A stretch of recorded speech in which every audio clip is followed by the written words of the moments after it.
Nikki, the producer.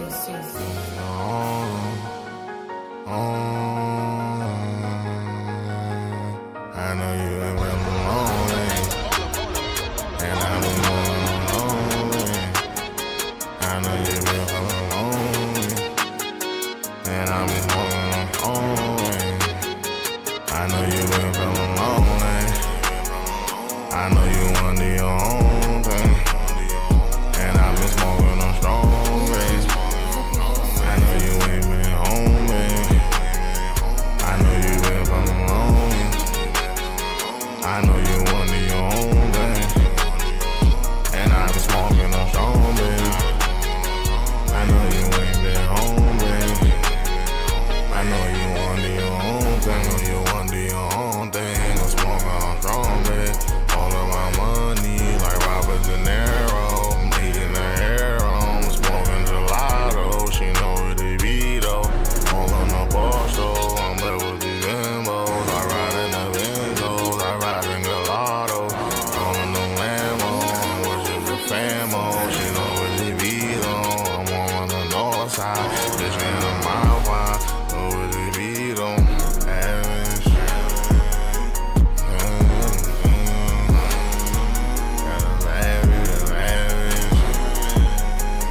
I know you been feeling lonely. I know you under your own thing, and I've been smoking on strong days. I know you ain't been home, babe. I know you been feeling lonely. I know you under your own thing, and I've been smoking on strong days. I know you ain't been home, babe.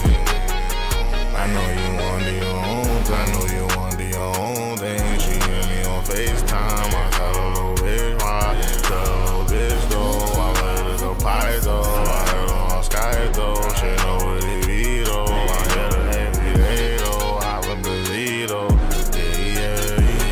Bad little bitch in my car though. She a bad little bitch in my car. I tell her little bitch, you know you a star. I tell her little bitch, looking so good, and your son so kissing your son look good. You know she from the hood, and she all that bad wood. She know what's good, and she know. I know you ain't feeling lonely. I know you under your own thing, and I've been smoking on strong days. I know you ain't been home, babe. I know you been feeling lonely.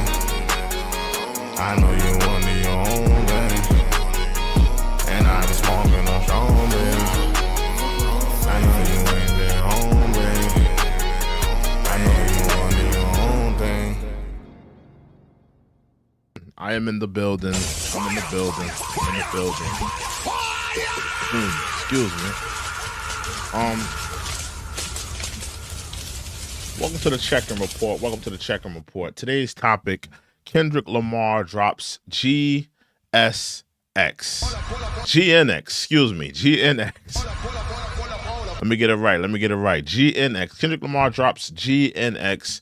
I want to hear you guys' thoughts on the album. What are your thoughts on the album? How are you guys feeling about the album? I wanted to hear from you guys tonight. Let me know how you guys are feeling about the album tonight. Is it trash? Is it fire? Is it mid? Let me know how you guys are feeling tonight. And I'm going to give you some of my thoughts tonight. Kendrick Lamar, Compton MC, Compton rapper. He dropped this album named GNX. He dropped it tonight. A lot of people have been anticipating new Kendrick Lamar music, and he happened to drop an album tonight. Today, rather. He happened to drop this album today. And, listen, I think it's a good album. I think it's a good album. I don't think it's a bad album. It's not what I thought that he was going to release. I thought he was going to release, listen, because I could go back and talk about, this Kendrick Lamar and his career and his last few albums. But, just to stay on the topic of this album, this is not what I expected. I didn't expect him to drop an album like this. I was expecting something a little bit more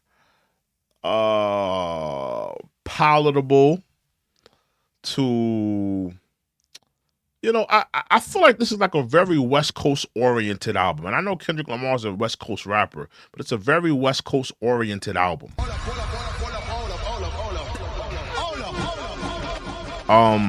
Which I don't have a problem with, but it's just not what I was expecting. It's just not what I thought it's not what I thought I was going to hear. But I want to hear from you guys. What are you guys liking this album? Do you guys think this album is good? Do you think it's trash? Do you think it's fire? I want to know from you guys tonight. Did you like the Kendrick Lamar GNX album? Did you guys enjoy it? I'm going to be telling you the tracks that I like and what I did enjoy from this album. Fire! Fire! Fire! Excuse me. We got some heads in the building. Somebody said I have a Detroit accent. I am from Long Island, New York. I do not have a Detroit accent. I'm from Long Island, New York. Proud of it.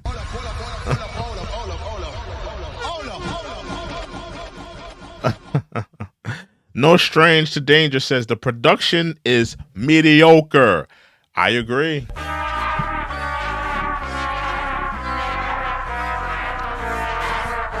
I agree. Stranger to Danger. I agree. I don't like some of the beat selections. Some of the beat selections were kind of trash. You know? I think production-wise, this might be one of his worst albums, production-wise. But I'm gonna be honest with you. I do like this album more than Mr. Morale. I like this album more than Mr. Morale. It's a basic ass album. I'm not gonna lie. I agree with you. Production-wise, you're right. I agree. I agree with you, stranger. Production-wise, this is not his strongest album. I would even say, and I like I said, I like this album more than I like Mr. Morale. But if I had to say production for production, the production on Mr. Morale is way better than this album. He was doing like this little West Coast. I guess he's like he wanted to finally make a West Coast album. Maybe that's what it was. Yeah, the last album was trash. I agree. Wait, a stranger, did you like any of these songs? Did you like the whacked out mural? Did you like that song? I think my favorite song was TV Turned Off. I like the Luther joint. I'm going down the list right now. Yeah, Whacked Out Walls, the Luther joint was cool. TV Off, that was cool. Let me see. I'm going down the list. I didn't like Heart Part 6. I'm not a big. I mean, Heart Part 6 is cool, but I wasn't big on it. Peekaboo was growing on me. How did you like the Reincarnated, the Tupac, the Tupac homage track? He hopped on the Tupac Made Niggas instrumental. Did anybody enjoy that? Reincarnated? It was cool. But yeah, if I had to listen, I like this album. I think that this album is better than Mr. Morale. I like this album better than Mr. Morale. But if you're gonna put this album up to Good Kid, Mad City, To Pimp a Butterfly, damn, this album just doesn't compare. It doesn't.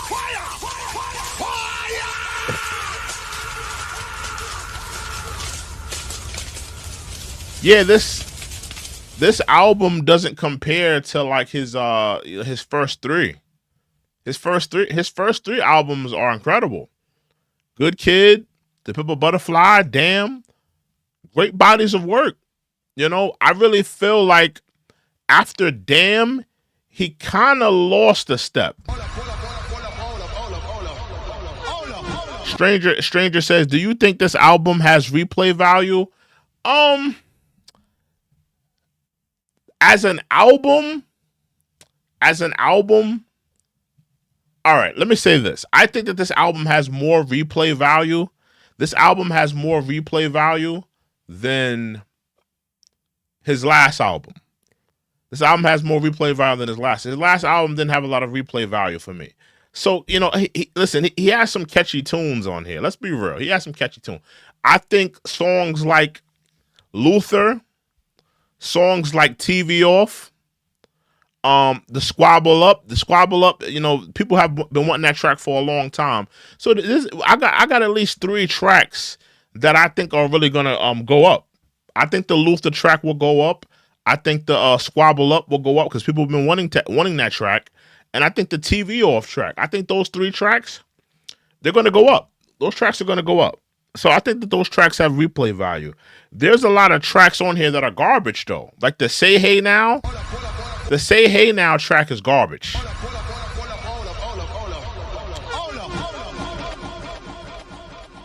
Yeah, you know, the Say Hey Now track is garbage. I don't like that Say Hey Now. Let me see what else I didn't like. Yeah, he got a couple. Yeah, I agree, Strange. He got a couple joints on here. I like the Dodger Blue joint. Who had a? Let me ask y'all this: who had a better Heart Part 6? Who had a better Heart Part 6? Who had a better Heart Part 6? I agree, Stranger. It does feel like he's following. Know what it was, Stranger? I think that the criticisms of people saying that he's not giving, you know, any West Coast artists any like he's not giving any West Coast artists any type of traction or not giving them any type of looks. I think it got to him. I think it got to him. He just wanted to you know, placate them. You know?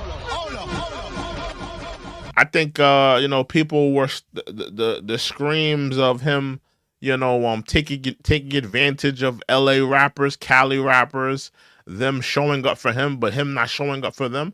I think it started to get to him. And he said, you know what, I'm going to make an album and, you know, kind of just, you know, do something for the Cali rappers, do a West Coast oriented type of album. And I think this is what you got here. And like I said, I like this album. I think it's a good album. If I thought that this album was whack, I would listen. If I thought that this album was whack, I would just say, yo, this album is garbage. I would just tell you that, honestly. I think it's a good album. Do I think it's an album up to the standards of a Damn, a Tip Up a Butterfly, a Good Kid, Mad City? No, I don't. But I do like it. I do like it more than Mr. Morale. I think this is a better album than Mr. Morale. And Mr. Morale, you know, that wasn't. I didn't like that album. Salute to Chance, one of the members. He says Kendrick album. Hold on, let me go back up. My fault. I just had it. What the hell? Where did Chance go? Where the hell did Chance go? I just seen his comment. Oh, here you go. Yeah, Chance says Kendrick album is centered primarily for the West Coast. None of the songs have any staying power. That's a very interesting. You know, Stranger's kind of saying that too, and I was also saying that as well. It's a West Coast oriented album. You know, I don't know how people in Atlanta, people in New York City, where I'm from, I don't know how they're going to register with these, you know, West Coast, you know, because, you know, West Coast, you know, music, it's big in the West Coast, but it doesn't really translate to, you know, different audiences. You know, Southern music gets played everywhere. It gets played in New York, it gets played in Cali, but there's certain regions where their music doesn't get played everywhere. Like even New York. There's New York drill rappers that have, you know, decent sound, you know, decent songs in their area, but they don't necessarily leave the tri-state. But maybe Kendrick can change that, you know, because Kendrick is a huge artist. Maybe he can change that. Maybe he can make the West Coast sound more appealing. Let me ask y'all this: Do y'all think that Kendrick will drop another album? There are rumors that Kendrick may be dropping another album. Do you think he's going to drop another album? I think that he's going to drop another album. I don't know if you guys seen the trailer to the GNX album, but in the trailer to the GNX album, he actually has he's playing a song, right? He's playing a song that's not on the album. And not only that, there's like 2 cars in the trailer. So some people are saying it's in reference to having 2 albums. I don't know. Maybe so. Does Kendrick have another album in the tuck? Maybe he's playing games with us. Maybe he's just teasing us. Maybe he's just like, you know, this is the West Coast album. Yeah, I think that's dope too, stranger. I would love for Kendrick to drop another album. I think that would be dope. I hope he does. I hope he does drop another album. I think that would be dope as well. You know? I think that you know, let this album be for the West Coast. You know, you wanted to placate the people of the West Coast. You wanted to do something specifically for them, as you should. In the next album, you're doing it for you. You're doing it for your artistic integrity. You're doing it to scratch that itch that you have artistically. Clearly there's more music. Clearly there's more music because the song in the trailer, we never got that song on the album.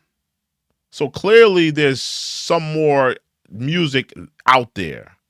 Whether he's going to drop it or not, I don't know. Whether we're going to hear it before Super Bowl, you know, that's up to his discretion. I don't know.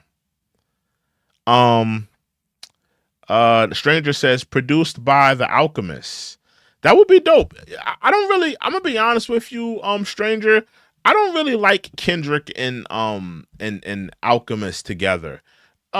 Name one Kendrick Alchemist song that's fire. Can we name one Kendrick Alchemist song that's fire? I'm gonna name the songs, right? He only got 2. Meet the Grams and We Cry Together. We Cry Together and Meet the Grams.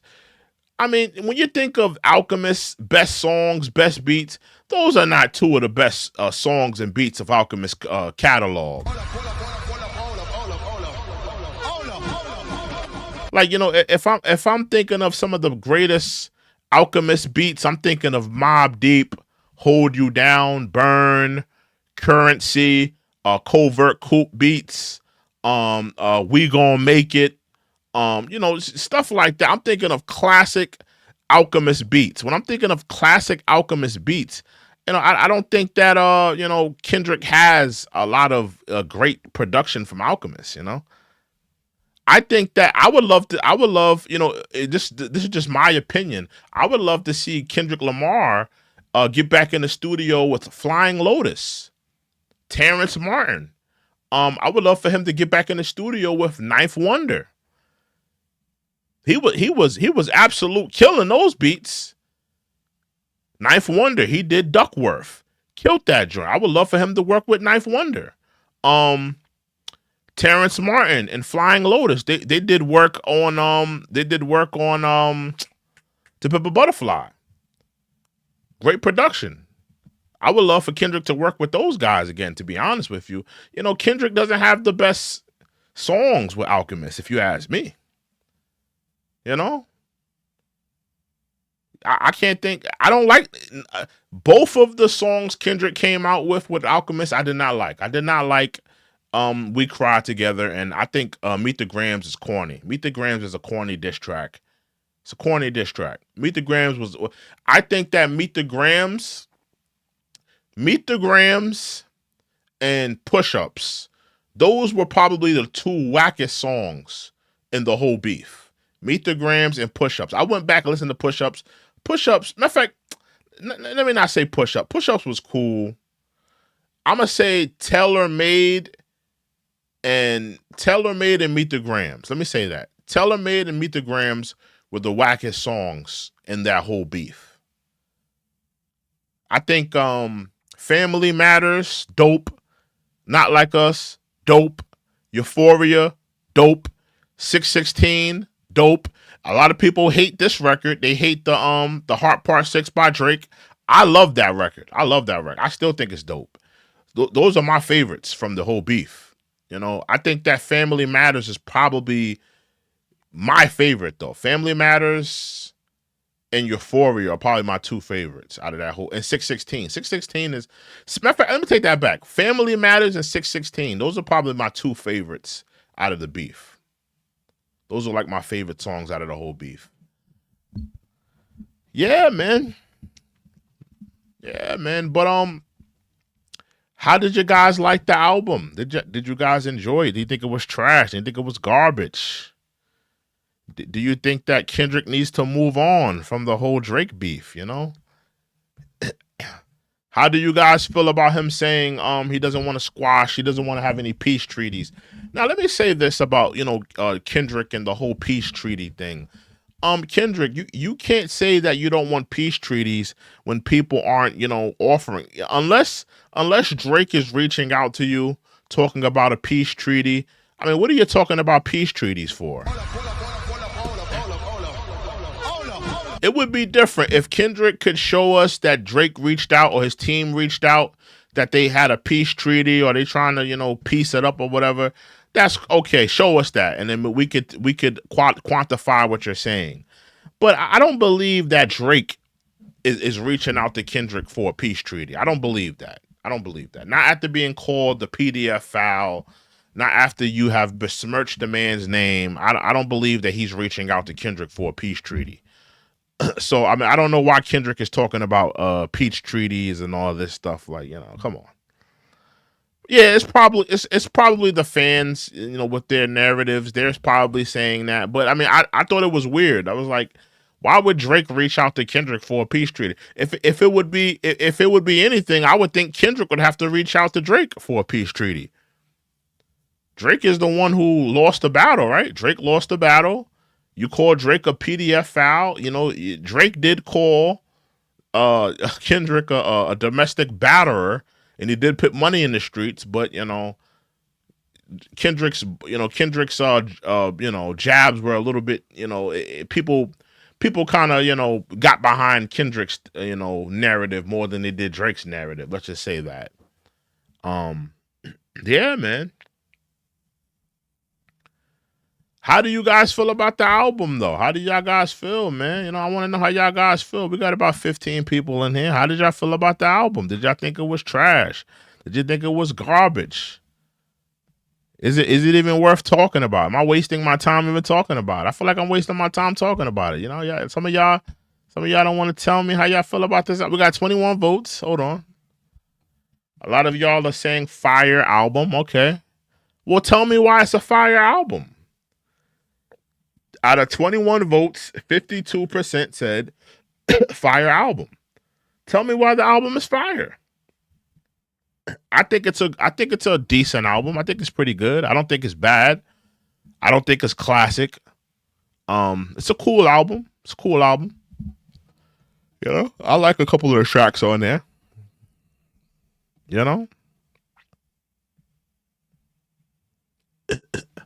Because we have a lot of Kendrick glazers. There's people that just glaze Kendrick, and it makes me wonder: do you guys really like the music, or do you guys just like, empowering somebody over Drake, or maybe just you like the whole narrative of Kendrick kicking in Drake's back? Like what is it? Because nobody, me and Stranger is really breaking it down here. Out of the 21 people that said that the album, or the 21 people that voted, and the 52% of y'all who said the album was fire, I want to hear from y'all. Why is the album fire? Break it down to me. Let me know why this album is fire. I want to know.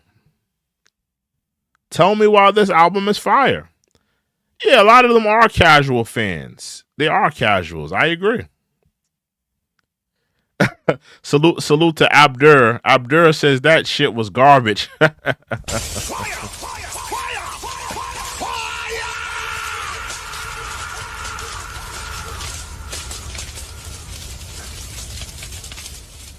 Yeah, listen, I don't think it was garbage, but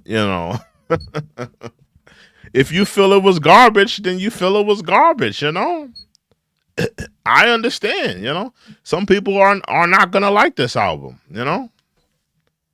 I don't think it was garbage, but it's definitely not what I thought it would be. I thought it would be something a little bit different, I kind of want to see Kendrick get back into that damn To Pimp a Butterfly type of energy. I want him to get back into that. Like I felt like when he was in that type of wave, like I feel like every album he was coming out with was just classic. Every album, like it just felt like the energy behind the music was just classic. I feel like the last two releases, that energy is not there. People are more so just mystified with him releasing music, more so than them being mystified by the actual quality of the music. Yeah, because I don't feel like I don't feel like Kendrick is really in his bag on these last few albums. Like I feel like when he was in the Damn era, he was in his bag. Conceptual wise, artistic wise, lyrically, production wise.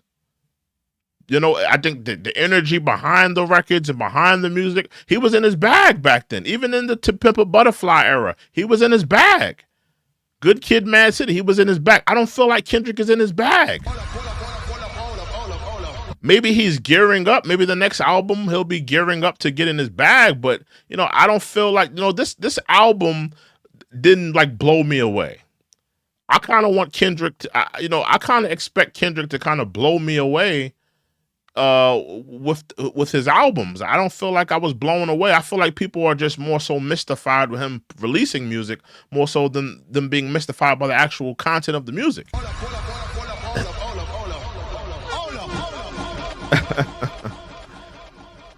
Yeah, just I'm from Nassau. I'm from Nassau County. Abdurrah says they just Kendrick stands. That's a fact. Stranger says catchy hooks and basic ass beats. Yeah, some of the beats were basic. Some of the beats were very basic. What track is that? Peekaboo was very basic. And what's that track with everybody on it? It's not Dodger Blue. It might be GNX. It might be GNX. You know what? I think it is GNX. Yeah, I think it's GNX. Yeah, GNX.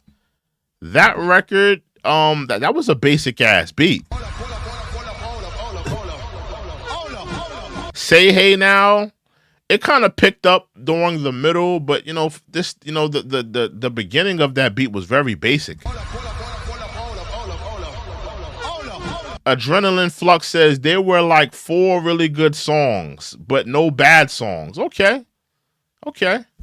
So you felt like it was only really 4 good joints, but the rest of it was kind of decent. I hear you. I don't think it's a bad album. I think it's a good album. Chance says those songs don't have no staying power. They will not stay on the charts too long. Maybe one of them. Yeah, I agree. Yeah, what songs do y'all feel are going to be the hits? What songs do y'all feel are going to be hit? Let me pull up the track list again, real. I got it right here. What songs do y'all feel will be the hits? I'm gonna say Squabble Up. I'm gonna say Luther, and I'm gonna say TV Off. Those are the songs I think will be the hits. I'm calling it right now. TV Off, Squabble Up, and I think Luther. Those will be the hits. Those will be the songs that people really register with and vibe. You may hear those. I don't think you're going to hear Luther in a club, but you're going to hear that on the radio possibly because SZA's on it, and they sound good on that record. TV Off is a club bop.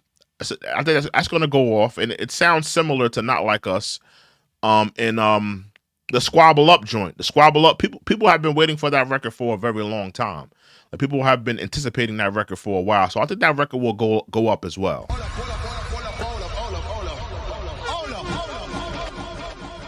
Yeah, that's what I would say. Yeah, Squabble Up is the single. Yeah, I would say that. Somebody says the beats were the weakest, and I don't even need bangers from him. More retrospective bars. T-Pab Damn gets at least one listen a year. Even Big Steppers got some lessons, but I'm not sure about this one. Yeah, there was like, there was no deeper meaning to this album. I feel like every Kendrick album conceptual, even though I don't like Mr. Morale, I think conceptually, there was something like there was something he was trying to convey. There was a message he was trying to convey. There was something where he was, it was something more deeper and profound about the music. I don't feel like that's here in this, and it kind of, if you want me to be honest, it kind of comes off soulless.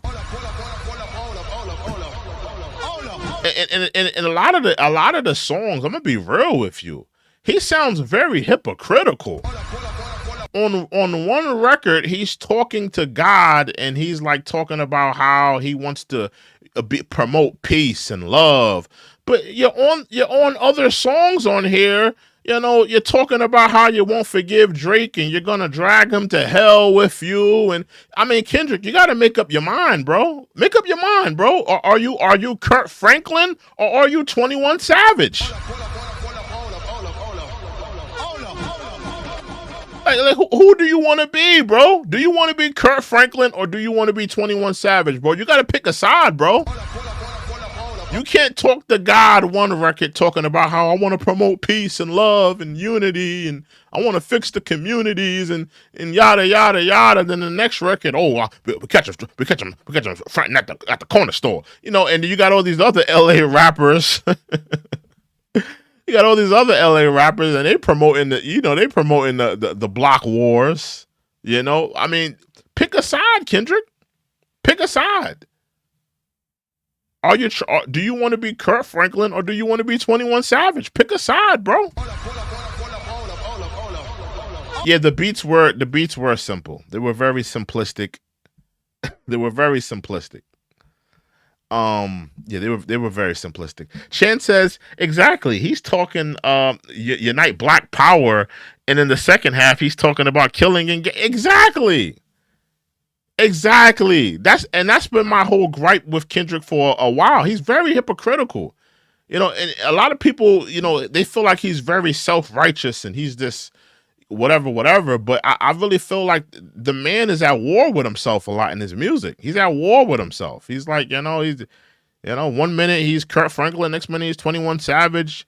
1 minute he wants to unite, all Black people. The next minute he wants to, kill every rapper. I mean, make up your mind, bro. What do you want to do, bro? Make up. You got to pick a side at a certain point in your music. You got to pick a side. You can't be Kurt Franklin and 21 Savage, bro. Somebody said every rapper has done that since Tupac. Let me tell you something, Kara Vaggio. Kendrick Lamar is not Tupac.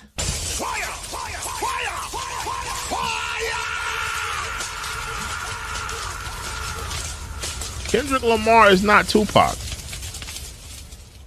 And, my thing is this, bro. Stick to your message. Bro. Yeah, stick to your message. He is conflicted. He said that into Pimp a Butterfly. I remember you was conflicted. Remember he said that? He is conflicted. He's very conflicted. He's a conflicted individual. And you're saying, rappers have been doing that since Tupac.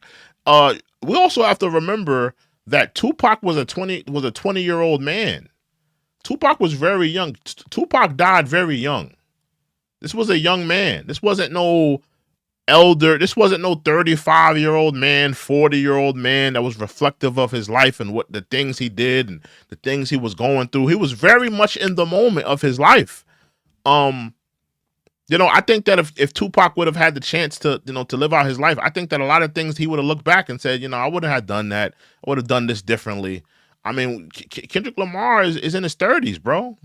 Married man with kids. I mean, what are we talking about here? You're comparing a 20-year-old Tupac to Kendrick Lamar with kids, and he's married, bro. Like he's 30, man's 30 plus. What are we talking about here?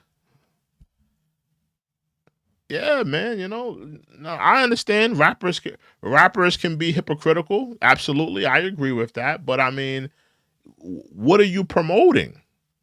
What are you pushing? You can't tell me that you're trying to promote peace and love and unity and you want to change the communities and the black communities, but then the next minute you're hopping on a record and you're talking about, catching somebody at the corner store or, you're gonna beat up this rapper, you're gonna slap this person, you want to strangle Drake. It's like, make up your mind, bro. And if you truly had love in your heart, Kendrick. Now, let me say this to Kendrick. If you truly had love in your heart, if you truly had love in your heart and you wanted this utopia for black people, which is a beautiful thing. I want that for black people as well. But if you truly wanted that, you would be able to forgive Drake. You would be able to forgive that brother. You would be able, if you truly had love and forgiveness in your heart, Kendrick, like you say that you want to do, like you want to promote, then you would be able to forgive. You would be able to forgive Drake. You would be able to forgive him. But what are you doing, Kendrick? You're still promoting beef. You're still conflicted in your records because what? You're trying to sell records. We see through it. You're trying to sell records. You're not low, bro. You're trying to sell some records. I ain't mad at you. But don't lie to me and tell me you trying to be Martin Luther King on these records. Don't lie to me like that, bro. Come on, bro. Shan says he is hypocritical. He was talking about Drake using AI Tupac and turned around and did almost the same damn thing. Yeah, he did do the same thing on To Pimp a Butterfly. He took some old interview and acted like he was talking, doing showing the Tupac a poem or saying a poem to him. And it was in the same essence of AI, almost. It was in the same essence of AI. And keep in mind, when he did that, he did not get, permission from, Tupac's, well, I don't know if he got permission from Tupac's mother, but I believe he got it from Tupac's estate. Now remember, Tupac's mother has passed away. Tupac has no children. So who owns Tupac's estate? It's a white man who signed him back in 1992. He owns Tupac's estate. A lot of people think Tupac's estate is owned by his mother or his sister. No, it's owned by a white man. So really, Kendrick Lamar took his ass to that white man who owns Tupac's estate and got the permission to use that interview. Now I don't know if Kendrick Lamar talked to his mother. If he did, respect to him, and rest in peace to Tupac's mom. But yeah, man, that it was in the same essence of AI though. It wasn't the same essence. It wasn't the same essence of AI. But listen, I'm a Kendrick Lamar fan. I'm a fan, even though I criticize him, even though I did pick Drake's side in the beef. I did pick his side. I was team Drake for the beef, but I'm a Kendrick Lamar fan, bro. I put some of my friends on to Kendrick Lamar's music, so I am a fan. I'm still a fan of his music. But there's some things about Kendrick that are just like, he's very hypocritical, for one. For two, he has never addressed the DV charges. Kendrick Lamar, Drake addressed his pedo charges. Will you address your DV charges? He has yet to, dismiss those charges. He has yet to say that's not true. I've never done that. Drake has done that. I have yet to hear Kendrick, say that was a lie or say that was not true or he did not do that. He has not, come out and said that those charges were false on him. Now, these are not things that Drake was making up. Somebody that worked in a hotel said that they had a report that Kendrick was in a hotel with his girl and allegedly somebody was being abused. The police was called. Now, I don't know if any of this is true. I don't know, this is a hotel clerk's You know, this is her story of events. I don't know if that's true or not, but something to ponder. You know, we're so focused on, you know, Drake being a PDF file. Nobody ever asked the question, you know, what about Kendrick Lamar? Did Kendrick Lamar, you know, possibly beat his wife? Did he possibly, you know, had a domestic dispute with his wife?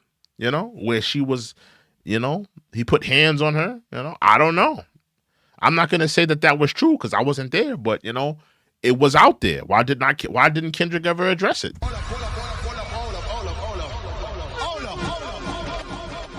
Somebody said, I'm a Central Islip nigga.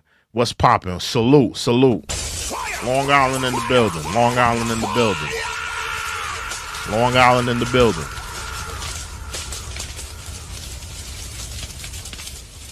Long Island's in the house. You don't remember they used to do that? Brooklyn's in the house. I'm not from Brooklyn. Screw Brooklyn.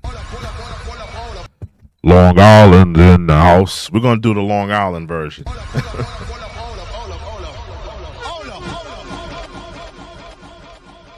Yeah, man. Matrix says, with all due respect, why are there so many black people in my feed? How should I tell YouTube that I don't like it? I don't know, bro. Maybe, possibly. Think about this, Matrix. This is just something I want to throw, you know, just, you know, if it doesn't apply, let it fly. Maybe you have a fetishism for black people. Let me tell you how YouTube works, Matrix.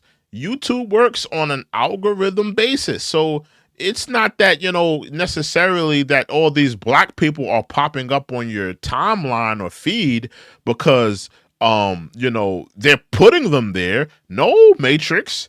Clearly, you like looking at black people on YouTube. So I'm asking you, Matrix, maybe you have some type of black fetishism. You know, maybe you like to look at black people, you know, on YouTube. I don't know what it is, you know. Because YouTube works on an algorithm basis. Like they're gonna suggest videos that are related to things that you've been watching. So if you've been watching black men, you know, working out, you know, on the beach, Matrix, then they're gonna suggest more videos of black men greased up in baby oil for you to watch.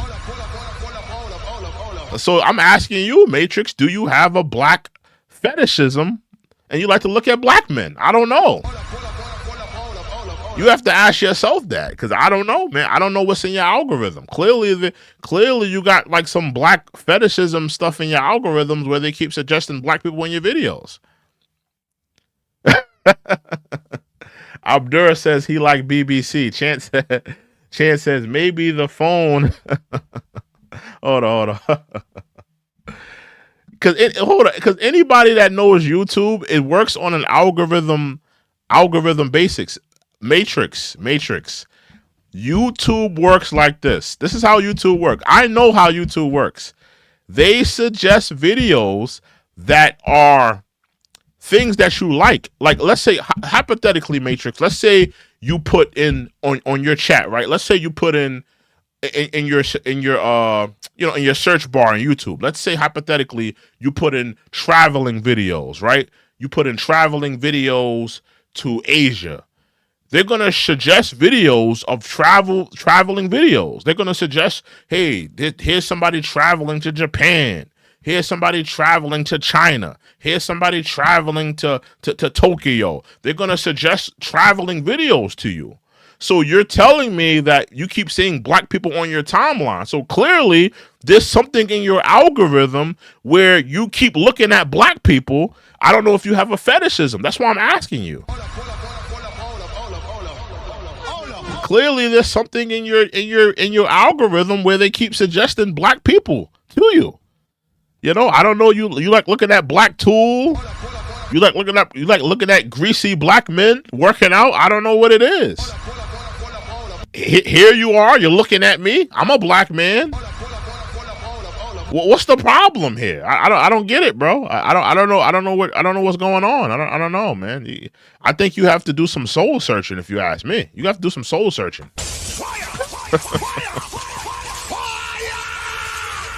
You got to do some soul searching, bro. Yeah, he has to do some soul searching. Chan says, you don't even have to put it in your search engine. You could say it out loud around your phone and it'll pick it up. Exactly. You can say it around your phone. You could type it in your Google search engine. You could, these are clearly these are things that are on his mind.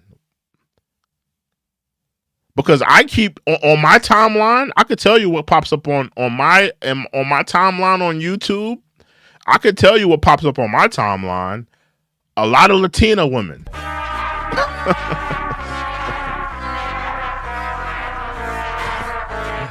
A lot of Latina women pop up on my timeline. I like looking at Latina women. And I don't. When I go down my timeline, I see Latina here, Latina there. I don't keep seeing black dude on my timeline. So clearly, you're looking up black dudes. Cause I'm looking. I keep looking. I look up Latina women. I keep seeing Latina women on my timeline. I don't have that issue. So man, I don't know, bro. I don't know what's going on your side. Yeah, man. Yeah, they are nice. They are nice.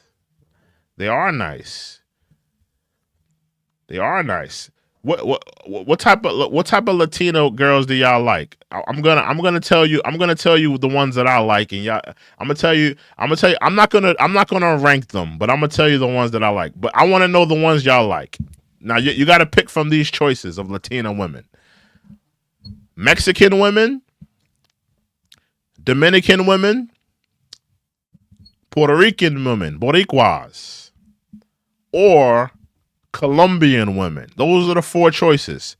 Pick right now. Let me see who you guys like.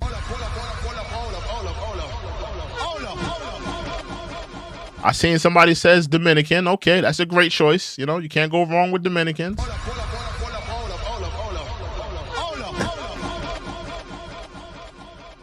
Dominicans. Okay, we got more Dominicans. Okay, Dominicans. Dominicans. Okay. Yeah, I see most of y'all saying Dominicans. Okay. Panamanians. Okay, that's a good one. I didn't think of that. Panamanian. Yeah. They got some beautiful girls in Panama. Colombian. There you go. Colombian. That's my choice. Colombia got some of the most beautiful women on the planet. All of them, all of those places I named, they got beautiful women, all of them. But Colombia got some baddies over there, bro. I went there this year. They got some baddies in Colombia. Yeah, I'm gonna go Colombia, but all of those places have beautiful women. All of them. All of those places have beautiful women. Yeah, all of them. All of those places have beautiful women. But I would say Colombia though. Yeah, I would say Colombia. Yeah, I was out there. I had a great time out there. Yeah, man. Chan says no, Puerto Rican. To me, Puerto Ricans act like black women. Can't deal with that. I'm black. Don't get upset. Come on, bro. Dominican girls act like black women too, though. Well, Dominican girls are black. Dominican and Puerto Rican women have African ancestry, so they are black. But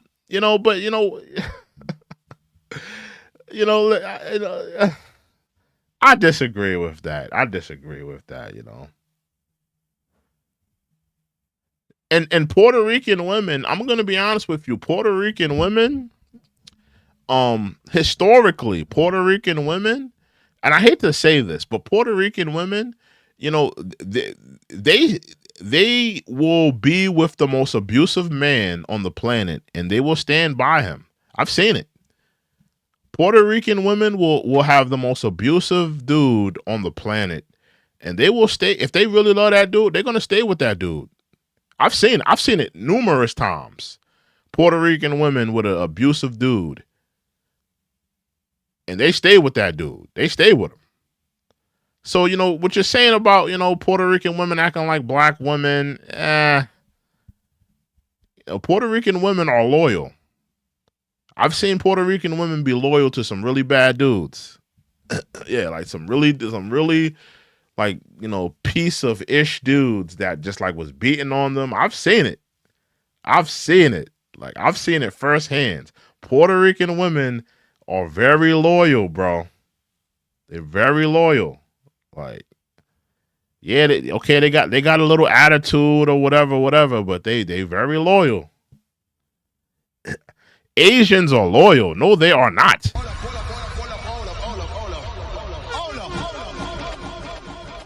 Do you mean? I know my light just went out, but do you mean loyal to like their own? You like, you know, men? What do you mean? Just do you mean in general? Like, what you mean when you mean Asians are loyal?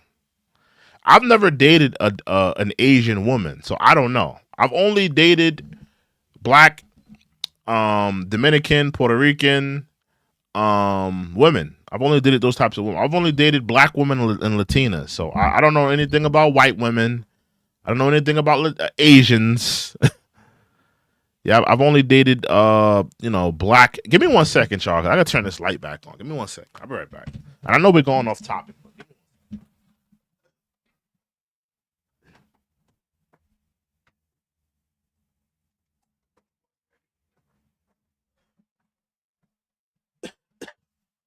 Light went out.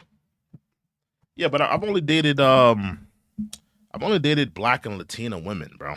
Yeah, you know, I've only dated black, so I don't know anything about Asians. And I know the topic is Kendrick Lamar's album, but you know, we could talk about something else, bro. Give me 1 second though. Hold on. We got 22 people in the building. Make sure you hit that like button. Hit that like button. You know, we're just talking right now. Let me know how you guys feel about the Kendrick Lamar album. We're kind of going into different topics though. But yeah, we're talking about different women. Abdura says, "What about Russian broads? I've never dated a Russian broad though. I've never dated a white woman. I've never like white women. I think white women just don't like me. That's what I think it is. There was only one white girl that liked me, and she was like, you know, she's kind of big, and you know, I'm not into that stereotype of black men dating big white girls, you know. And she wasn't really my type, you know. She's not really my type. She wasn't my type. She was kind of big. I could tell she liked me, but I always thought about that, you know. And I was single at the time, and I thought about it. I was like, you know, I could, you know, maybe possibly hit or something like that. But then I was like, you know, I don't want to come out the store with this big white girl and somebody possibly see me and somebody say, they go another brother with a big white girl. That always played in the back of my brain, you know. I'm probably walking down the street and somebody see me with this big white girl. She wasn't like huge, but she was like big enough.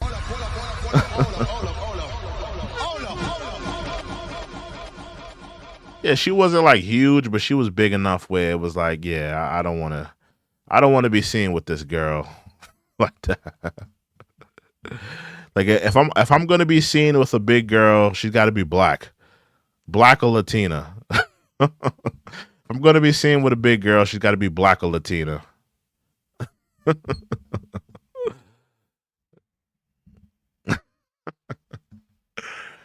Yeah, man.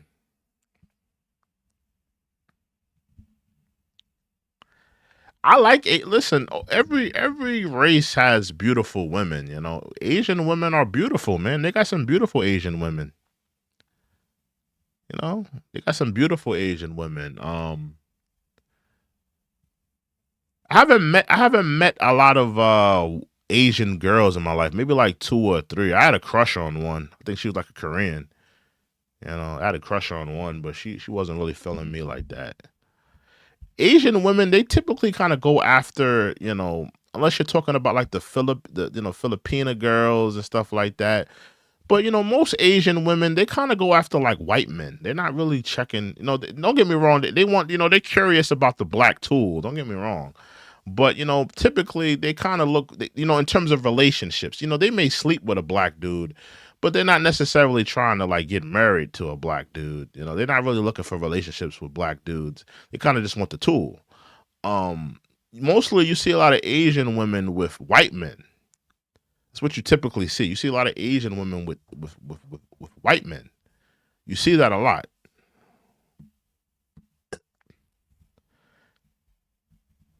Yeah, you see a lot of Asian women with white men. But that's more so because a lot of white men be going. A lot of them go out to Asia to go find themselves a white woman. An Asian woman. And a lot of white women, a lot of white men are just tired of white women. They just say, you know, I'm gonna get me an Asian woman. That's white enough. Yeah, they're tired of westernized American white women, and they just say, let me go get me an Asian woman. Yeah, man.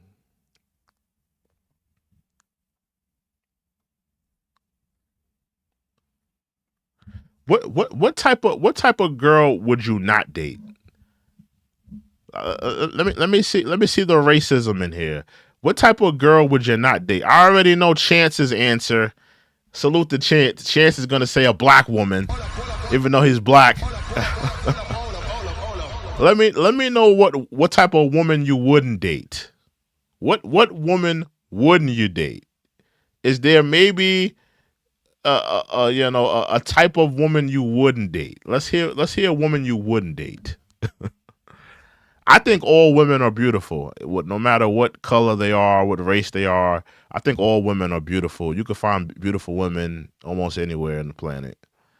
I want to hear what women you guys wouldn't date.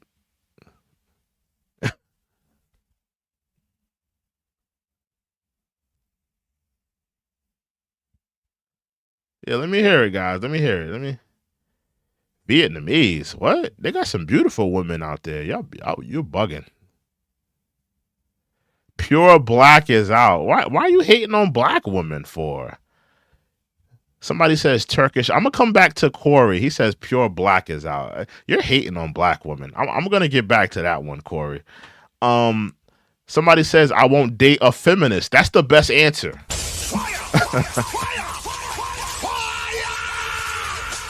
Jason says he would not date a feminist. That's for sure. That's the best answer.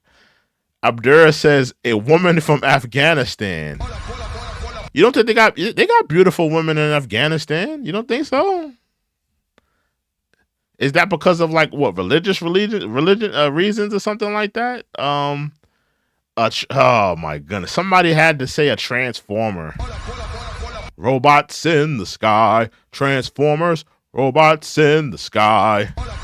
We're not talking about transformers. We're talking about, you know, we're talking about biological, you know, vajayjays here.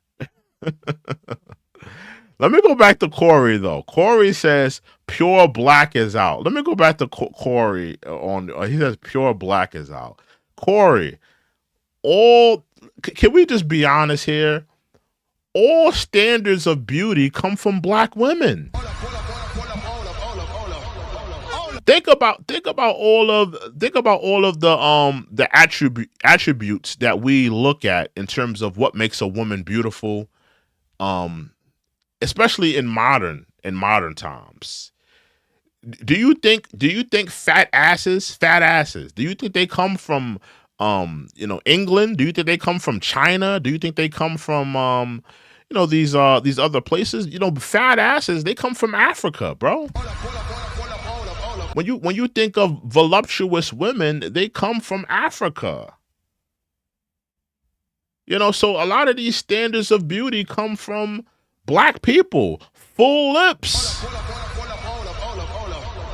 Who doesn't love Angelina Jolie's lips? Full lips. Those come from Africa. So when Corey, he says pure black, I would never date a pure black girl. I take issue with that because why are you hating on the sisters, bro?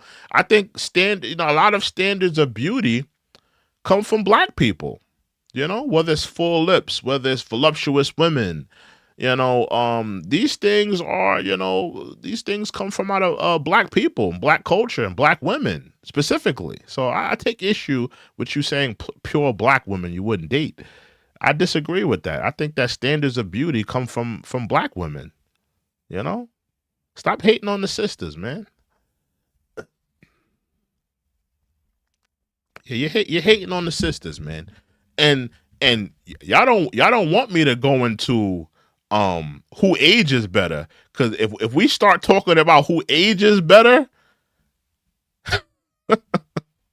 when we put the Anglo-Saxon woman on that we put the Anglo-Saxon woman there, we put the Asian woman there, and we put a black woman there, we're gonna have a whole different discussion when we talk about who ages more gracefully.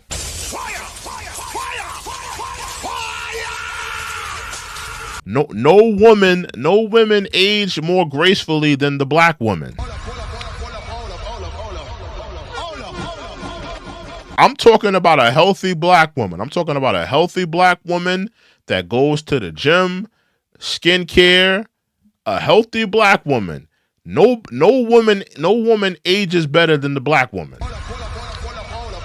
It could be the same type of white woman that go to the gym every day, skincare routine. By the time she hit 40, it's over. No women age better than the black women. So yeah, y'all gotta stop hating on the sisters, man. Stop hating on the sisters, man. Stop hating on the sisters. Somebody says Hawaii has better looking women than Africa. I disagree. I disagree. And like I said, all standards of beauty come from Africa. You think fat asses come from Hawaii? You think full lips come from Hawaii? It started in the motherland. Hey man, there you go. Chant says black don't crack. That's a fact.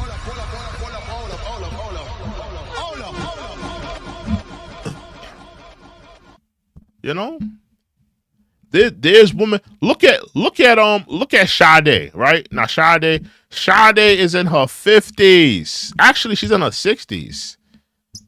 Sade is in her 60s. She looked better than white women in their 20s.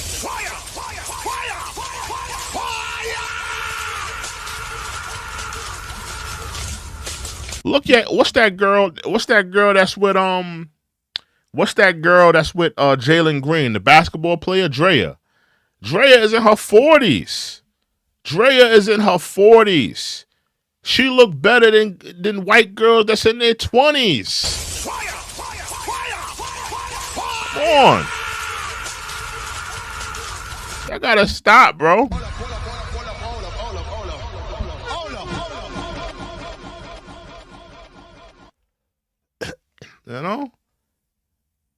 Yeah. XX, I said that. XX, I said that. All women are beautiful. There's beautiful women on everywhere. There's beautiful women everywhere, bro. It's not about saying I said that from the beginning. That there's beautiful women everywhere. But I don't like y'all kicking in the backs of black women. I don't like that, bro. Black women are beautiful, man. Absolutely gorgeous.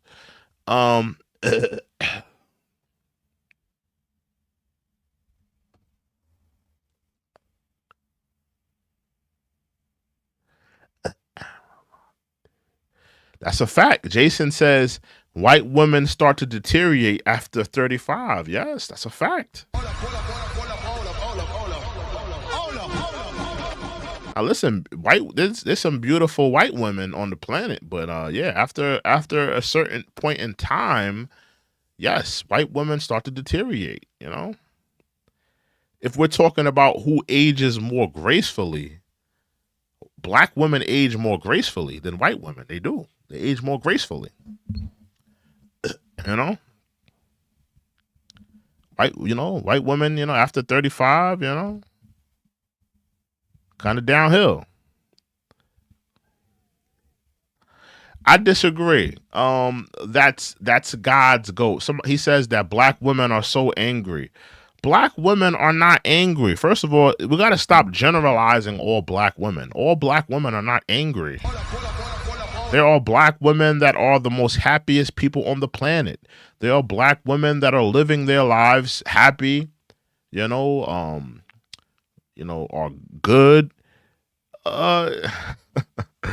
Black women are intimidating. Some cosmic. Okay, all right. I'm gonna show a little bit of slack here in terms of black women being intimidating. They can be. Black women can be intimidating. And the only reason I'm gonna say that they can be intimidating is because when I was in Cancun like 2 weeks ago, right? So I'm mad I'm gonna tell this story. So I was in Cancun like 2 weeks ago, right? And I'm in the club, I'm chilling, I got a little drink in my hand. I'm having a good night. I'm having a good time. And there's like some Spanish women in there. And but they work for the club or whatever. So, they coming up to me, they talking to me, we vibing, we having drinks or whatever.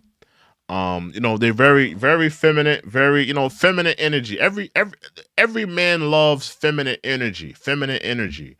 And that's the vibe I was getting from the Spanish Latina women in the bar when I was in Cancun. So a group of like 4 or 5 black women come walking in, right? I'm mad I'm telling this story. But a group of 4 to 5 black women come walking in the club and they like ice grilling me. And it wasn't like a seductive look like, oh, who is he? Like, oh, I want to get to know him. It wasn't like a seductive, good looking look like, I want to holler at homie. I want to talk to homie. It wasn't like a seductive look. It was like an ice grill. You ever been ice grilled in the club? They was kind of ice grilling me. Like, I'm like, yo, why shorty ice grilling me? It was intimidating. It was intimidating. You're right. I agree. But all black women are not like that. But yeah, they did ice grill me in the club. And it's crazy. It's crazy. Cause yeah, they were like ice grilling me. And then I did talk to one of them. One of them was like cool. She's like, yeah, I'm just out here having fun. But I'm gonna be honest with you. It was a bad little Bolivian girl. She's from Bolivia. She came up to me. She was so feminine. Like I wound up just chilling with her the whole night. We even left the club together. So like, yeah, man. Like, black women, they can be intimidating. Yeah, they can be intimidating. They can be. But all black women are not intimidating though. All black women are not intimidating. But I see what you're saying. No, I see what you're saying.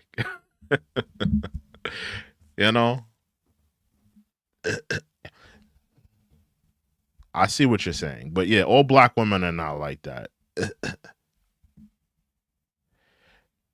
Because truthfully, I've met all types of black women. I've met black women that are intimidating. I've met black women that are very humble and docile and very delicate as a butterfly. Like I've met all types of black women, so I can't say that all black women are intimidating. I can't say that all of them are like that. They all are not like that, but I understand where you're coming from. Because I've seen it.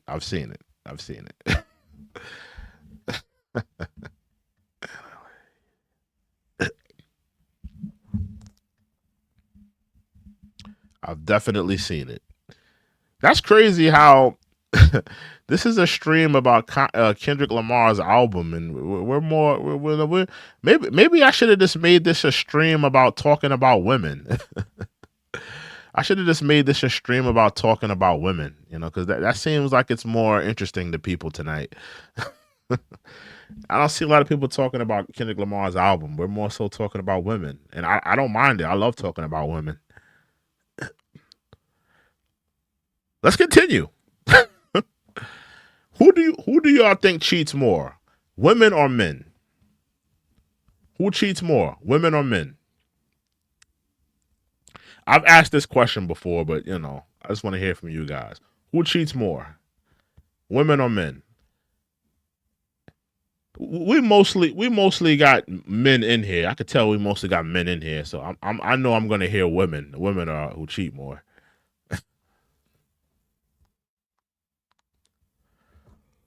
Yeah, who cheats more? Jada Boss says men, definitely. Oh, we got people saying men. Okay, so we do got some women in here. Okay. I disagree. Corey says woman. Okay. XX says 50-50.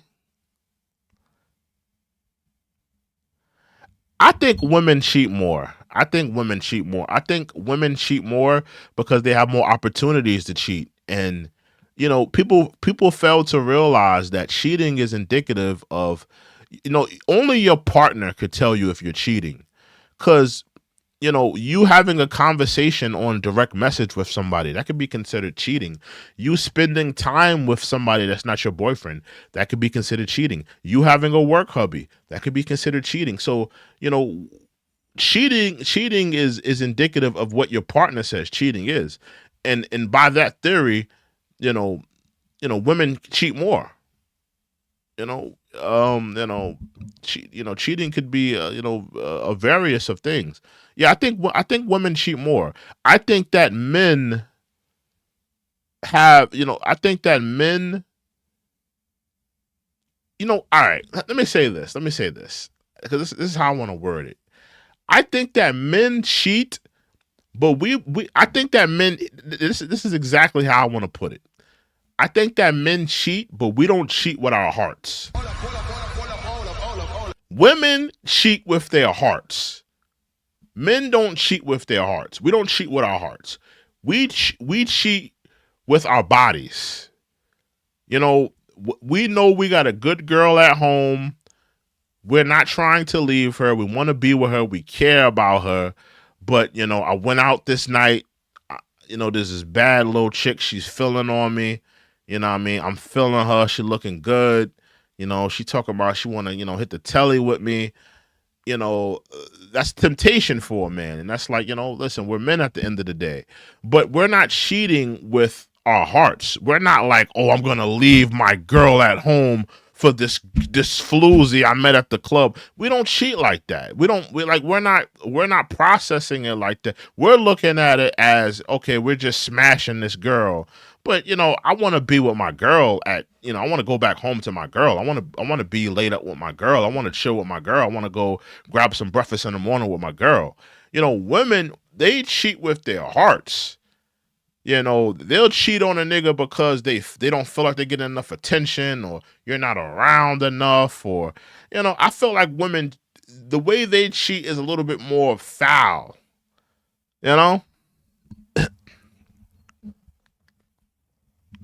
Because somebody says, why do you think that is, bro? Because women are emotional creatures. Women are emotional creatures. Women are very emotional. Women are very emotionally intelligent. A lot of men are not emotionally intelligent. That's what I think. That's why I think that is. Men and women were wired differently. Yeah, women are very emotional. They're very in tune with their emotions. Yeah, man. When you're in a relationship with a girl, with a woman, it's very important to know her emotional state. And, it's important to know her tics. It's important to know her. Like, I think that a lot of you men, when you have a woman that is communicating with you a lot, you need to listen to her. You do need to listen to her. You have to listen to her communicate how she wants to be loved and how she wants to be treated. If if you listen to how she wants to be loved and treated, you'll be able to get yourself out of a lot of jams and predicaments. Because if you can find a way to love her the way she wants to be loved and feel appreciated the way she wants to be appreciated, she may you may have a long lasting relationship. Because a lot of women can communicate that they want to be loved a certain way or want it to be treated a certain way, but maybe a lot of times niggas ain't listening. Yeah, women are just very emotional. They're very emotional. They're very, they're very in tune with their emotions and their feelings. A woman will leave you based off of her feelings, not off of what was or what you've done. Like, think about it. You could have been the best boyfriend that you could have been, loyal, this, that, and the third. But her feelings, this is how I'm feeling. A girl will leave you because of her feelings, not because of what you did, not because you're not loving her, not because you didn't, but it's just because how she feels. Women are very in tune on how they feel. So that's what I'm saying. When you have a woman that's communicating with you on what's on her mind, how she's feeling, and she's telling you what she values, how she wants to be loved. You gotta listen to these things.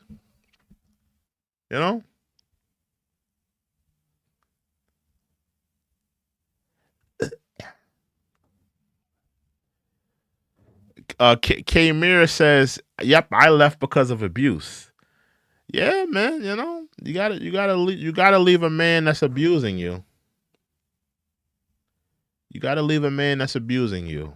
So salute to you. Any man that's abusing a woman, you gotta leave him pronto. Salute to you for having the strength to leave. Salute to you.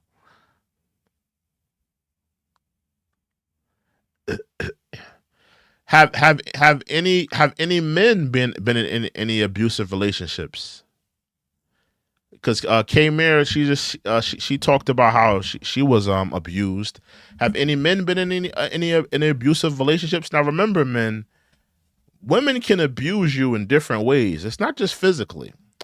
They can abuse you mentally. Some women are very good at it. Some women are very good at abusing men mentally. They don't have to put a hand on you. They don't have to slap you. They don't have to, kick you in the balls, hit you upside the head, punch you in the chest. But they can bruise you. They can bruise your ego. They can bruise how you're feeling. They could, take you down a peg, make you feel beneath them, Have you been abused? Have any of you men been abused by a woman? Speak now or forever hold your peace. Hold on.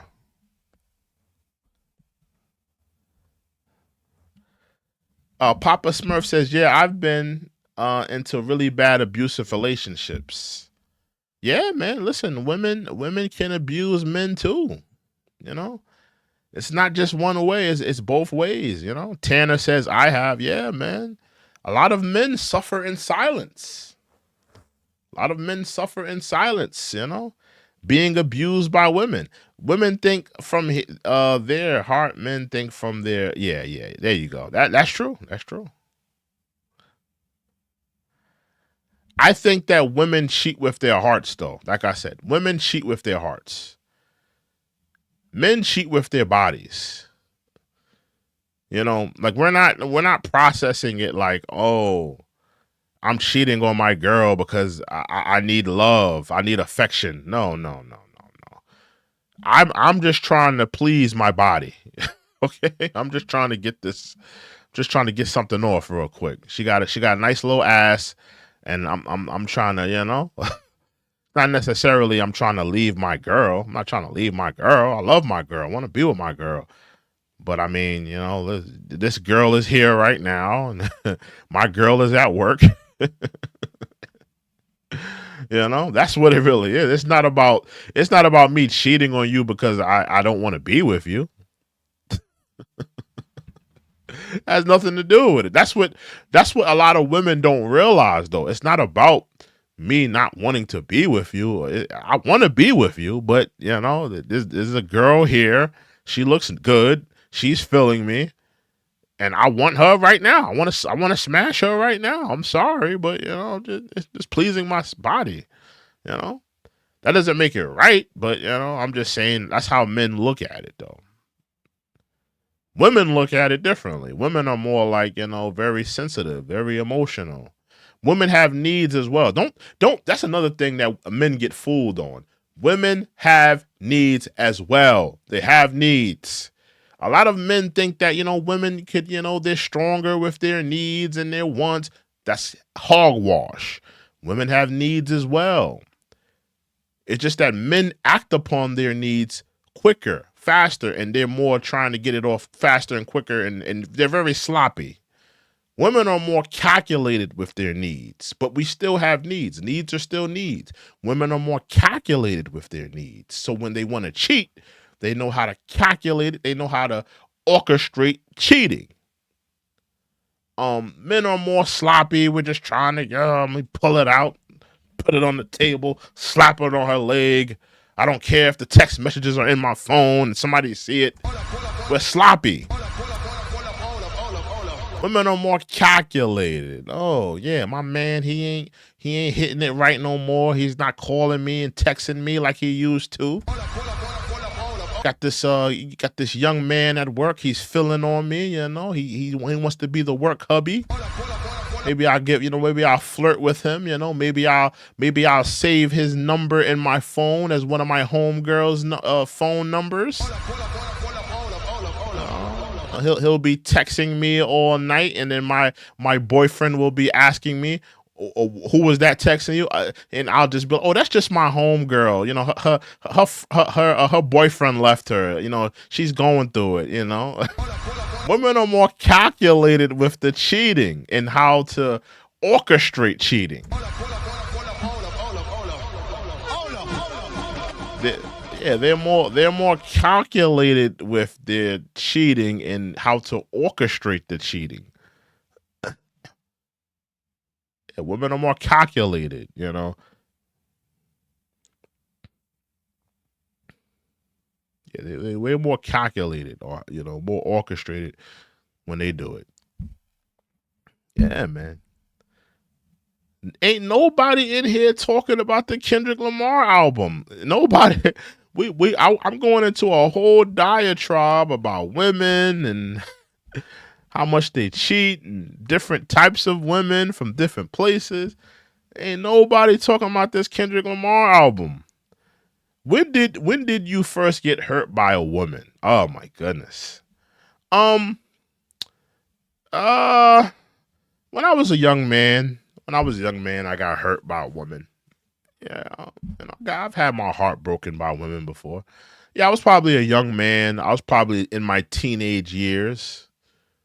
Girl broke my heart. Yeah, I was probably a young man. I'm trying to remember like the moment. Yeah, I was probably like a young man in high school. Girl that I really liked. I'm trying to remember. Girl that I was maybe talking to, and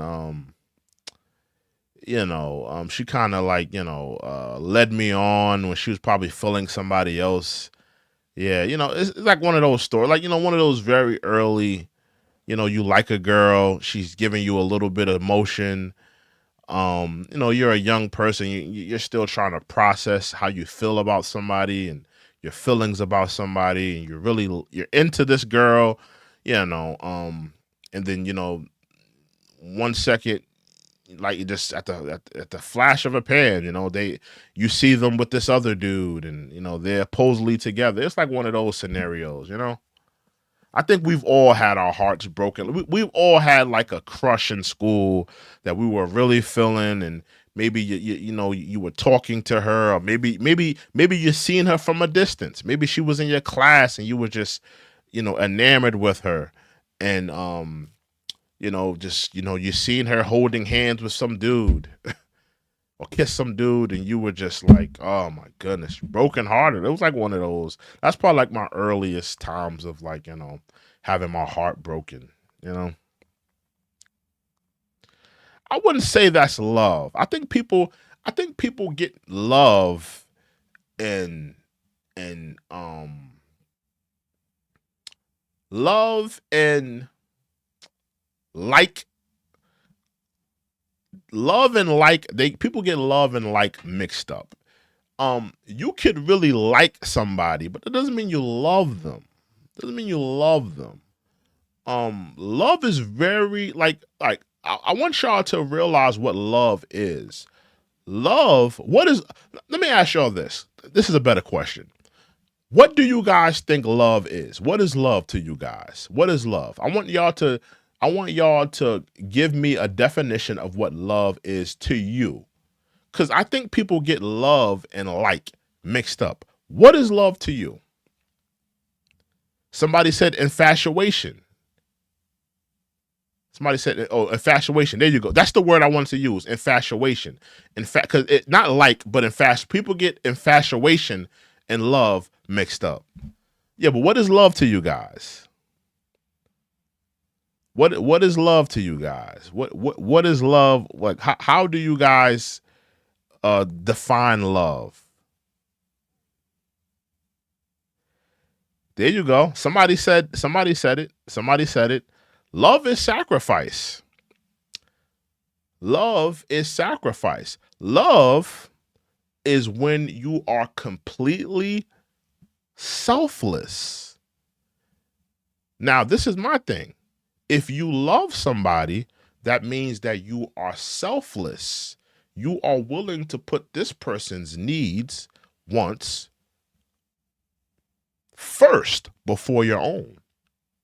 Now that I'm saying that, so now that we have realized that love is when you are totally selfless and you are willing to put somebody else's wants and needs before your own, ask yourself, do you really love that person?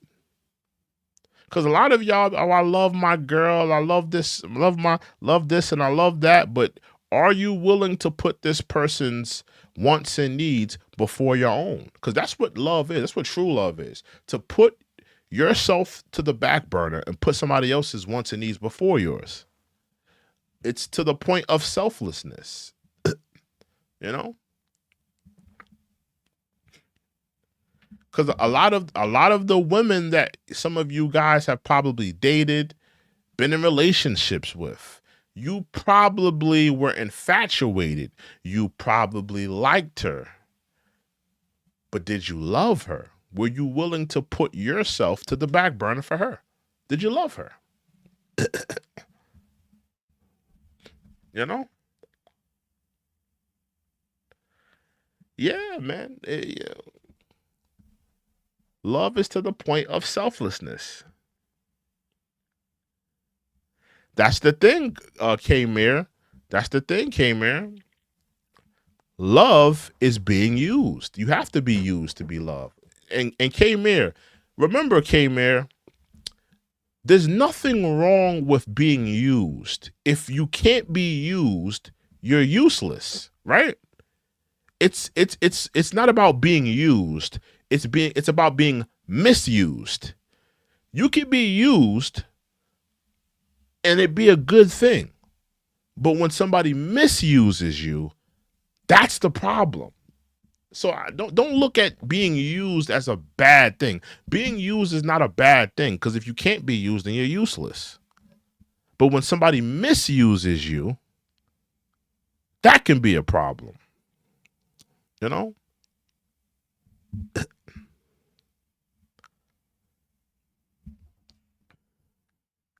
Yeah, man.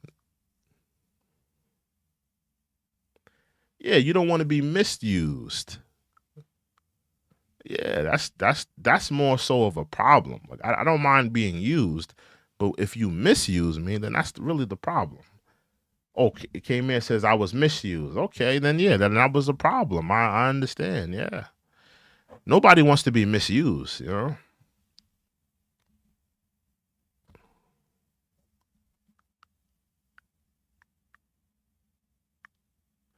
Somebody said, so if you care about their needs before your own, how can you go to another which will hurt them deeply?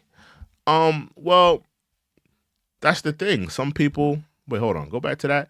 So if you care about their needs before your own, how can you go to another which will hurt them deeply? That shows you that it's not love.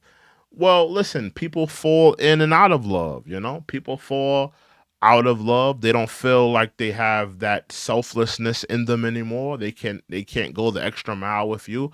Some people feel like how K Mayer was saying, they feel misused in their relationships. So they fall out of love. People fall out of love, you know? It happens. You know? People fall out of love, you know? Every relationship has. I should have done a show about this topic because nobody cares about this Kendrick Lamar album tonight. Nobody's talking about it. But you know, every relationship has a honeymoon phase. Every relationship has the honeymoon phase. That's typically, the first couple of months and year of a relationship. Everybody has the honeymoon phase where everything is hickey dory, everything is fine, and we're kissing, we're loving each other, the relations is great, we're having a great time. But once that second year hits, that's when everything starts to set in. You start to, see things that maybe you don't like, personality traits, how this person carries themselves, their personality, their tics, their habits, their character. These things start to resonate within a relationship, and these are the testing grounds of if you're gonna make it. These are the testing grounds. These are the testing grounds. After you're into those 2, 3, 4, 5 years. Those are the testing grounds if your relationship is going to stand the test of time. When you start realizing people's behavioral patterns, their character, what they stand for, who they are as a person. These are the testing grounds if you're going to stay with this person, because these things are going to be indicative if you're willing to stay with this person for the rest of your life. Effusive says, good convo. You should do more often because I was so tired of hearing race crap. I was about to delete, but this is a better good. Yeah, man. What are you talking about, race crap? Come on, bro. I wasn't talking about race stuff on here. We were talking about the politics weeks ago. I mean, I hear what you're saying, but I mean, we was talking about politics. I wasn't talking about race too much. Corey B says, in the beginning, everything is cute. After a couple of years, it ain't so cute anymore. I agree. Yeah, nobody wants to talk about Kendrick, man. It's like nobody wants to talk about Kendrick. It's like, I should have just did a show about this, I should have just did a show about like things of this nature, Yeah, man. Yeah. Yeah, but those are like the testing grounds. Those are like the battlegrounds. If you're gonna stay with somebody for a long period of time, that second, that third, that fourth year. If you can get past those 3, 4 years, and you still have love and respect, because that's another thing. A woman can love you, but does she respect you? Does a woman respect you? If a woman doesn't respect you, then that's going to be another issue you're going to have in a relationship. A woman can love you. She can be infatuated with you, but does she respect you? A lot of westernized women don't have respect for men. They don't have respect. They don't have respect. Do you have respect for your man? And it goes both ways. Do you have respect for your woman? You got to have respect for your girlfriend as well. It goes both ways. I'm not going to just sit up here and say, a woman got to respect a man and that's it. You got to respect your girl as well. You got to have respect not to cheat on her. You got to have respect not to put hands on her. You got to have respect to treat her like a woman, like your lady, like the woman that, you know, like a woman that you're trying to marry and start a family with, you got to have respect for her as well. It goes both ways. But do you have respect? If there's no respect in a relationship, oh man, it's not gonna last. Showing respect to me, if effusive says showing respect to me. What is showing respect to me? Now, on what part though? On the man's part or on the female part? Because I could break it down both ways. On what part? On the female part or the male part? If let's break it down. All right. So you said what is respect to me? Let's go to the female part, right? This is what respect is to me on the female part. Respect to me on the female part, or what a female should be doing to show her she has respect for her man. Yeah, I'm going to break down both. Okay, on the female side, okay, a woman has to be a nurturer to a man, right? You have to nurture this man. You're supposed to be this man's everything. You're supposed to be his therapist. You're supposed to be his cook. You're supposed to be his someone he can lean on. You're supposed to be almost like his damn near his assistants. You have to be his everything. You have to have honor in your man. You have to understand that this man that you're with is the one guiding you. He's the one, taking you where you need to be in life. You have all intent purpose of marrying this man, starting a family, building a home with this man. It's honoring him, allowing him. How about this, women? Allowing him to be a man, because a lot of times and a lot of Western women don't allow American men to be men. You have to allow your man to be a man. Stop trying to cut off his balls or trying to cut him short or, do little jabs at his ego. As a woman, you are supposed to allow your man to be a man. Allow your man to be a man. It's going to allow him to lead you better. It's going to allow him to have confidence in himself. If a woman is instilling confidence within his man and making him feel good in his ego and making him feel good in him being a man, it's going to help him be a better man to you. A lot of women, they have that where they want to, pick at a man's pride and ego and, try to cut him down a peg. That's not honoring your man. That's not having respect for your man. You got to have respect in your man. Now, exactly. K-Man, you have it right. A man. We're talking about a man here, not a boy. I agree. I agree with you, K-Man. I agree with you. We're talking about a man here. Right? That's what a woman should be doing, though. She should be, allowing her man to be a man, having respect for him, honoring him. She has to be his therapist, his cook. She has to be his assistant. She has to be his helpmate, and she has to allow that man to lead. That's showing respect to me. That's showing respect. Now let's talk about what a man should be doing, right? Let's talk about what a man should be doing.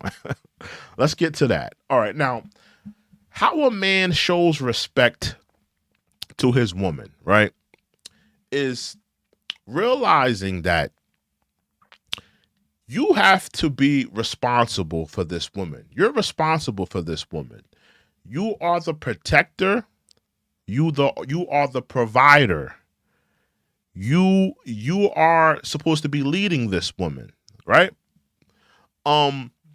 Everything falls on your shoulders. It doesn't matter if your girl loses her job and you guys can't pay your mortgage and you was dependent on her. It doesn't matter if your girl made a mistake or your child made a mistake or, somebody in the home made a mistake on an error and it's costing you big. It all falls on your shoulders. You are the leader. It all falls on your shoulders. You are the leader. You are the protector. You are the provider. You can't look at your girl and make excuses. You can't look at your children and make excuses. You are the leader. You have the responsibility. It all falls on your shoulders, and you can't take no excuses. There's no excuses for you. As a man, the world isn't going to give you any excuses, and your children and your family can't eat excuses, right?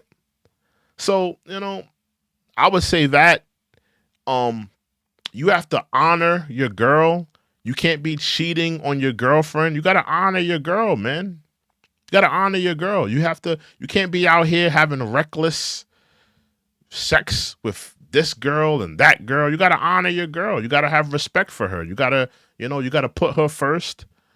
Put your family first. What else would I say? Yeah, you have to do that.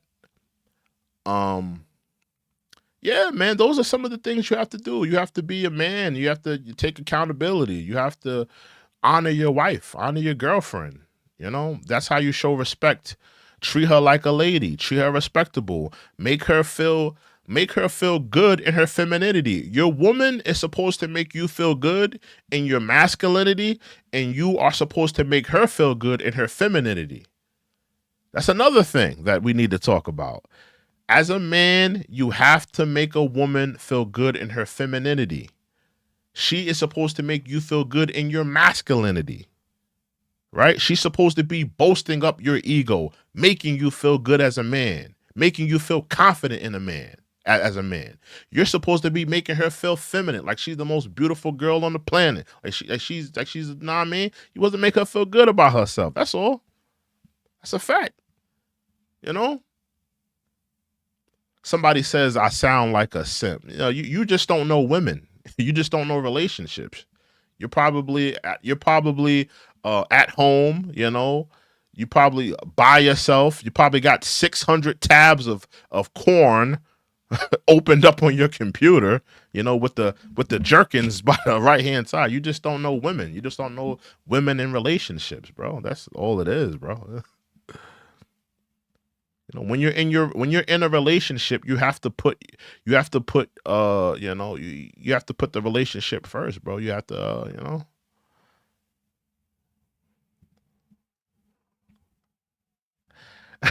K-Mir says a man that doesn't believe in God will not do any of that. I agree. Well, you have to find a man that has some spirituality in his life. I agree. I agree. Yeah, you have to have a man that loves God. I agree with that. He has to have some type of spirituality in his life. Something bigger than himself. I'm not gonna tell you where I am in LI. I live in Nassau County though. I'm from Long Island. I live in Nassau County. I'm not gonna tell you where. If you listen, if you're ever trying to find me, you have any type of beef, gripe with me, I am at Merrick Deli in Merrick, New York, every day, 6 a.m. If you're trying to find me, every day I go to Merrick Deli in Merrick, New York. I get a turkey, bacon, egg, and cheese. If you're looking for me, I'm not hiding, but I'm not going to tell you where I'm at.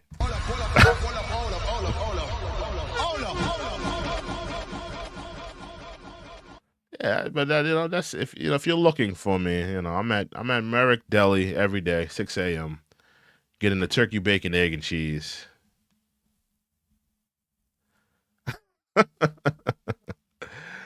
Yeah, I'm in Nassau County, man.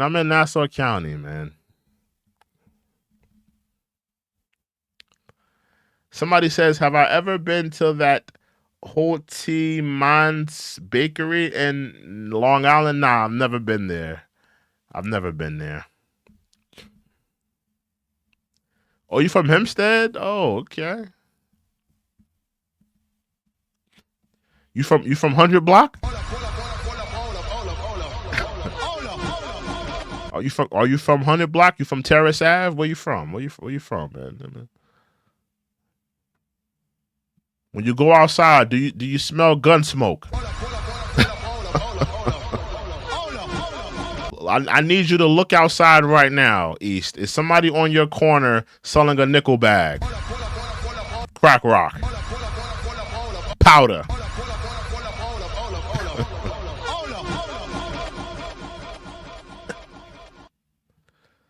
Oh, Holterman's. Nah, I've never been to Holterman's Bakery. Nah, I've never been to a lot of historical, eateries in Long Island. I kind of like, I stick to the places I like.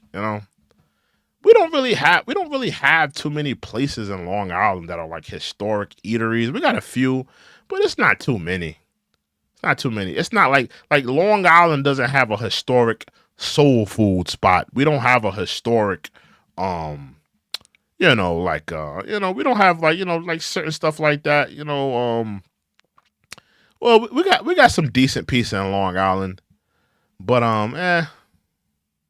we don't got too many historic places in Long Island like to eat. We got like regular places.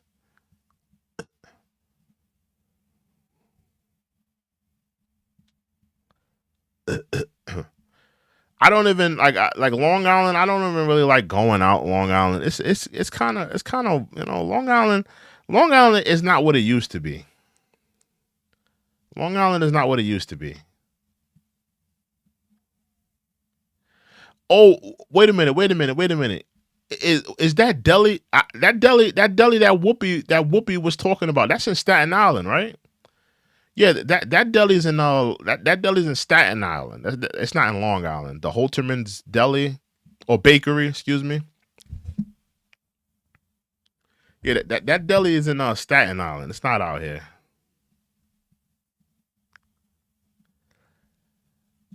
Papa Smurf says, I love turkey bacon. I love turkey bacon too, but it depends on who makes it because, some people make their turkey bacon and it's like real rubbery. It has to be burnt. That's the trick of turkey bacon. You have to almost burn it for it to be good. Because if you don't cook turkey bacon right, it's going to be real rubbery. Has that rubbery texture. So you have to almost burn turkey bacon. Yeah, that bakery is in Staten Island, yeah. Yeah, it's in Staten Island. Yeah, shame on Whoopi. Oh, they would not serve me because of my political views. Like what is wrong with her? Like, is she that full of herself? Is it so hard to believe that the ovens were down when you tried to she's so full of herself, bro. It's like a lot of these Democrats, like they really think the world revolves around them. Like, oh, we're not gonna give a Whoopi any cupcakes because of her political views. Like Whoopi, like get over yourself. Get over yourself. Nobody's that concerned with your political views, would be because you want some cupcakes. Like, hey, get out of here. We went back a week. She went back. Didn't she go back like a week later? She went back like a week. She went back a week later talking about, oh, when we tried to get them a week ago, they didn't have it. But yeah, they fixed the ovens, dummy. What's wrong with her? Yeah. The View. It is poisonous. It's very poisonous. It's liberal hogwash, liberal chicken feed, and they don't even want to listen to anybody who has like antithetical thoughts of their own. Stephen A was on The View. He was on there a couple of weeks ago after the election results. And he was articulating to these women why America chose Trump, and they could not get it. They literally could not get that there's millions of Americans struggling by way of the economy. There's millions of Americans that are not happy with how the country has been dealing with immigration. There's millions of Americans that have felt like they have been abandoned by the government. They could not understand it. They could not comprehend in their brains why millions of Americans didn't want, men in women's sports. They could not comprehend it. And that tells me What's wrong with the Democratic left? That tells me everything I need to know about the Democratic left. They're tone deaf. They're tone deaf, and they don't want to hear anybody that has antithetical thoughts of their own. And if you have people like that are at the forefront of your political movement, or people like that are at the forefront of the voices of your political party, your party's doomed. Because they can't relate to the average American. The average American isn't thinking about the things that they have on their minds. Do you really think American? Do you think blue collar construction workers waking up every day to work on a roof? Do you really think that they give a damn about tampons being in the boys' bathroom? Do you think they worried about the state of the economy? And a lot of them are just tone deaf. They live in these gated communities. They go to Starbucks every morning. They go to the View. They do the little hot topics, and they go back home and they live in the lap of luxury. They don't know what it's like for the average American. They don't know what it's like. Whoopi Goldberg over here complaining about, cupcakes. There's people out there that can't even afford bread and eggs in grocery stores. You over here complaining about some damn cupcakes. Fire! Fire! Fire! Fire!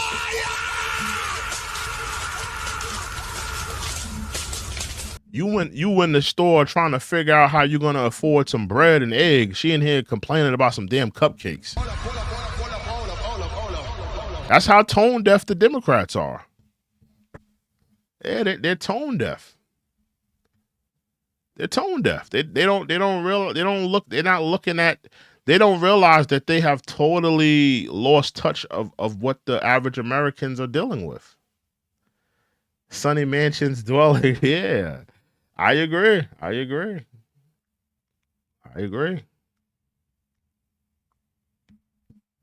Yeah, I'm happy, and I absolutely think that the company should sue. The company should sue Whoopi. Because Whoopi, she's out of control. She's out of control. She needs to deal with a lawsuit from the bakery, because it definitely was defamation. Everybody knew that they knew where the cupcakes came from. They knew that clearly she was trying to defame a company, and she's on her high horse. I think they should sue her. Absolutely. Because that was ridiculous. Like, why would you do that? And everything doesn't need to be televised. Like, okay, you went to a bakery, they couldn't give you cupcakes. Why not just let it be that? Let it be that. Okay, I didn't get the cupcakes, so what? Go to another bakery. Why you gotta do a whole pageantry and all this, doing it for TV? You're gonna have the cupcakes on the View, and they would not serve me. Like all the extra doing too much. It's like, come on, bro, sit down somewhere. Take your ass to another bakery and get some damn cupcakes. Like,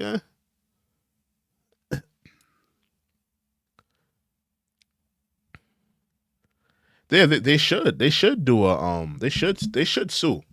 They should sue, because I think it was defamation. Yeah, Whoopi is she's out of control, bro. She's out of control.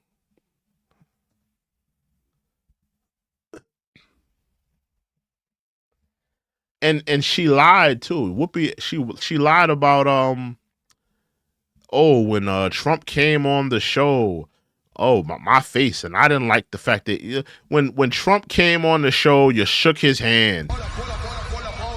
You shook his hand and you kissed him on the cheek.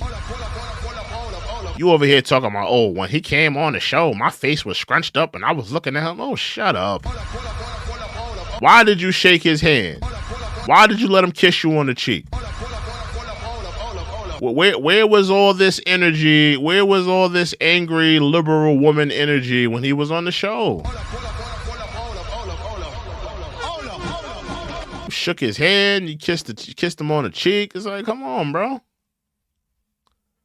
It's all pageantry. It's all like, come on, bro. Yeah, theatrics. It was all theatrics, bro. I wouldn't be surprised if Whoopi voted for Donald Trump. You know she want them tax cuts.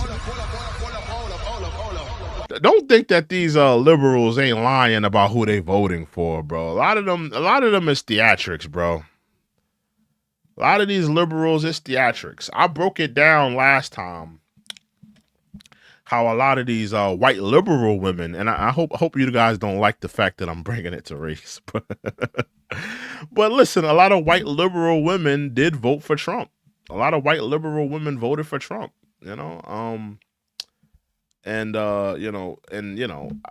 Whoopi Goldberg. I wouldn't be surprised if she voted for Trump.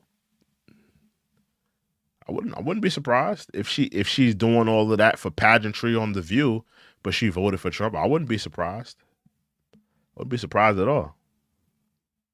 I think a lot of it is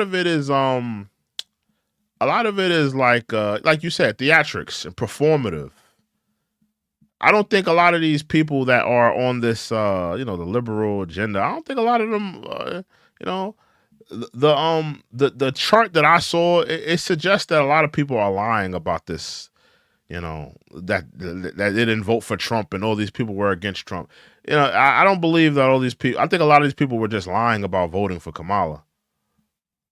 I mean, for the man to win the Electoral College and to win the popular vote, clearly somebody was lying. Yeah, man. Yeah, man. Because for him to win the Electoral College and the popular vote, clearly somebody was lying. Somebody was lying. You can't tell me he won the popular vote and the Electoral College.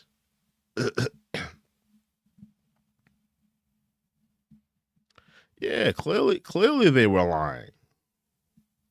Clearly somebody was lying. Clearly somebody was lying about who they were voting for, who they wanted in office. Yeah, man. He's a threat to democracy. He's a threat to democracy. He's a fascist. Why? Because the Democrats were clearly giving people bags. They gave Oprah $2.5 million.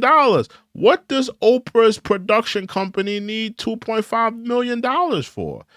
Can somebody answer that for me? Why did the Democrats and Kamala Harris campaign have to give her $2.5 million? You were the same woman on stage, joy, all that yelling and performative stuff on the stage. Remember she did that? Why is she getting $2.5 million from Kamala? Because there's a bag in it. That's why Cardi B was on the stage. That's why Beyonce was on stage. Because it's a bag. They were all getting money from the Democrats. You think they got Beyonce on that stage for free? You think Oprah did all that town hall stuff for free? You think Cardi B was up there for free? I was paying all these people off. That's why they went bankrupt. Overspent. And these are the and let me can anybody answer me this? How about this? I want somebody to answer me this. How in the hell were we supposed to trust Kamala Harris with the economy when she overspent on her own campaign?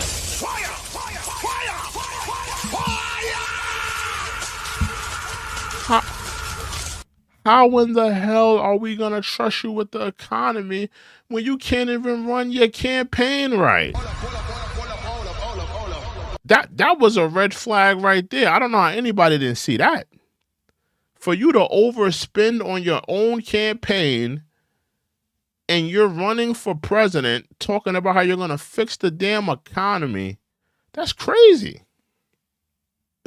Nobody talks about that. Nobody talks about how the Democrats overspent They're 15 million in the deficit, but they're trying to, they're trying to tell you that they were going to fix the economy. How? Corey said exactly. I thank God we dodged that bullet. Yeah, man. Yes, I am a black man, Louise. If you're asking me, I am a black man. I'm a foundational black American. Foundational black American.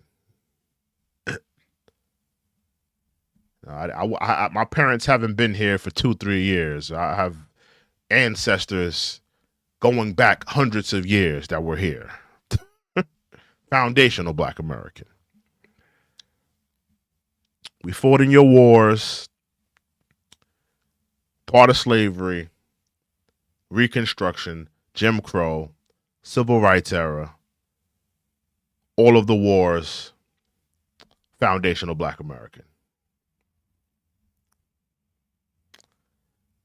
Yeah, man. Oh, Abdur, you're FBA, Abdur? I didn't know. Yeah, I didn't know you was FBA, Abdur.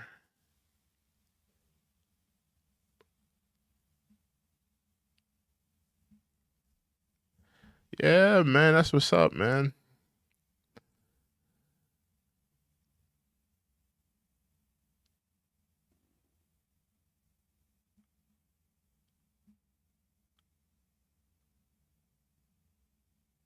What?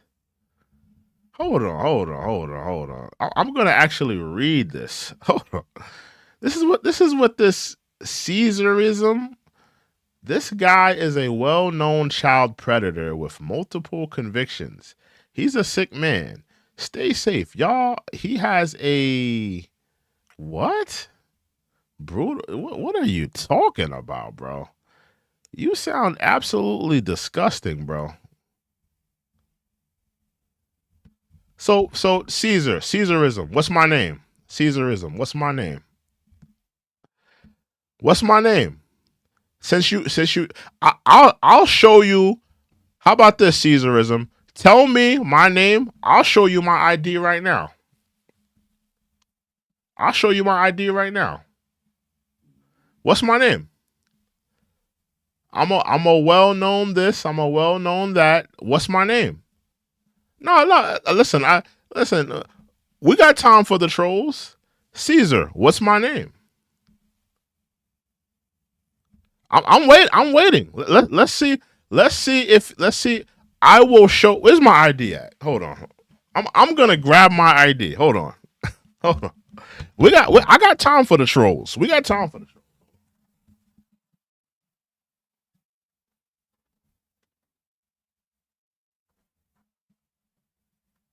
I got my state ID right here. No, I got my state. We got time for the trolls because it's always a weirdo. It's always a weirdo on here with like with the weirdo stuff. I got my ID right here. Right here. Tell me what's my name, Caesarism. If since you said all of that about me, what's my name? Since you got all the info on me and I'm this and I'm that. Let's see if you know my name. Listen, it's and the crazy thing, it's not hard to find my name. But let's see if you can find my name. Yeah, of course, he just trolling. Like it's a lot of weirdos on the internet, bro. And I understand that you guys have no life. I understand that some of you, not all of you, not all of you, but I understand. Some of you guys, you're addicted to corn. Let me just X this dude out because you're trolling and you're a weirdo, bro. You can't even tell people my name. I'm this terrible guy who all this crazy stuff you said about me, but you can't even tell them my name. What's my name? If since you have all this info on me, you're a weirdo. You're a weirdo and you're blocked. I gave you the opportunity to tell people to tell me the name since you said that I'm a well known, whatever you said about me. I gave you the opportunity, bro. Tell them my name. What's my name? You got all this info on me, but you don't know my name. Come on, bro. Come on, bro. Get a life, bro. I know you got 20 tabs of corn on your computer. That's what the weirdos do. The weirdos, they got like 20 tabs open. Just focus on the one tab of corn you got. Why you got 20 tabs open? Focus on the one tab.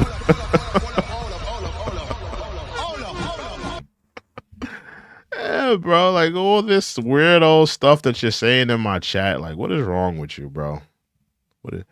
My name is not Cal, bro. The funny thing is, my name is not hard to find. I'm on the internet. I'm not hard to find on the internet. You can find my name like that. Like, my name is not Cal. My name is not Cal. I like that name though, but you know, my name is not Cal. Yeah, man.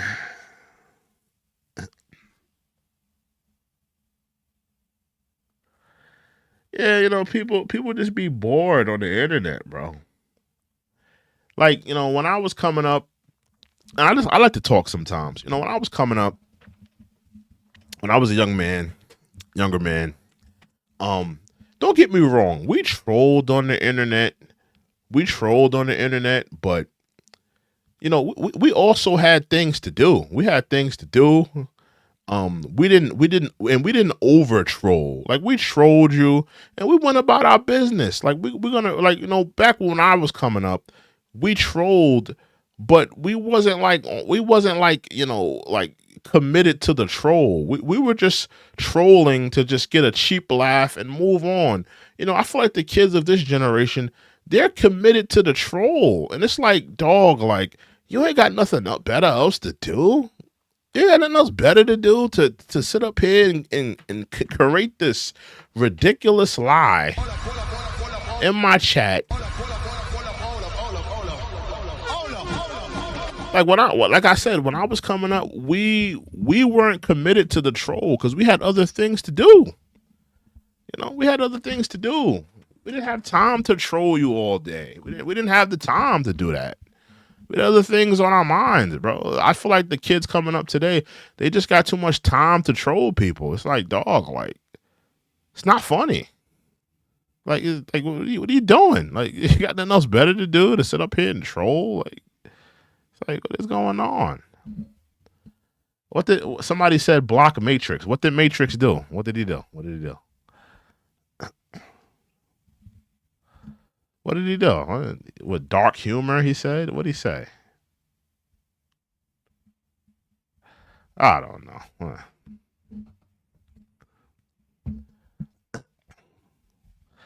Nah, Matrix is all right. I'm not gonna block him. He's all right, man.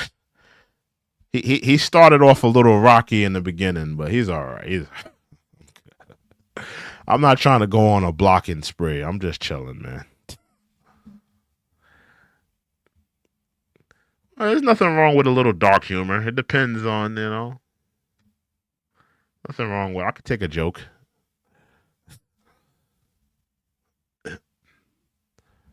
I could take a joke. It's all good, bro. It's not a big deal.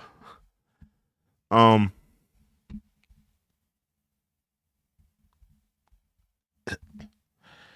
I don't feel like scrolling up. Well, I'll just let it go. Let it go.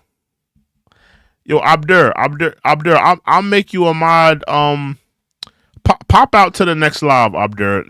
Abdur, hear me out, Abdur. Pop out to the next live. I promise, I will make you a mod. I promise. I'll put that on everything. I promise, I will make you a mod. The next live. I promise. You got my word. Cause you've been showing up for the lives. I've been seeing you been in the lives, bro. So next live. I'm going live tomorrow. I'm gonna go live tomorrow. So I'm gonna do a live tomorrow. I see you in there. I promise I'll make you a mod, bro. That's my promise. I will promise that. Cause you definitely been in the lives. You've been showing love. I promise I'll do that, bro.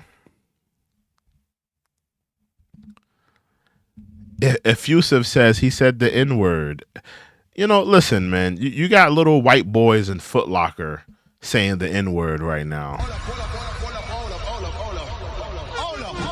I can't pinky swear you. That's kind of fruity. I'll give you I'll give you I'll give you my word. How about that? That's a little bit more respectable than a pinky swear. You have my word, all right? You have my word. It's a little bit more respectable than a pinky swear. Yeah, you got white boys in Foot Locker saying the N word. You know, listen, man.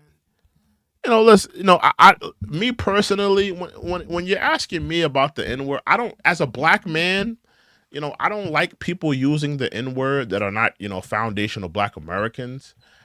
But another thing about the N word is, you know, I'm from New York. I'm from New York. I grew up around Hispanic kids. I mean, I'm talking about Hispanic kids that damn near look white. And they used to use the N word, and you know, it was almost a culture shock to me that to see how in different places like down south, and like they don't move like that. Like Spanish people down south, they can't say the N word and stuff like that. But in New York, it's a little bit different because, you know, you got Dominicans, you got Puerto Ricans, and a lot of them have African ancestry. So, you know, we kind of let it slide. But yeah, man. But you know, the N word has become so commercialized. It's ridiculous. It's almost out of our hands at this point. It's almost like, what did we create as a community? What did we create? We created this monster. You know, I think it's way out of hand. It's way out of hand.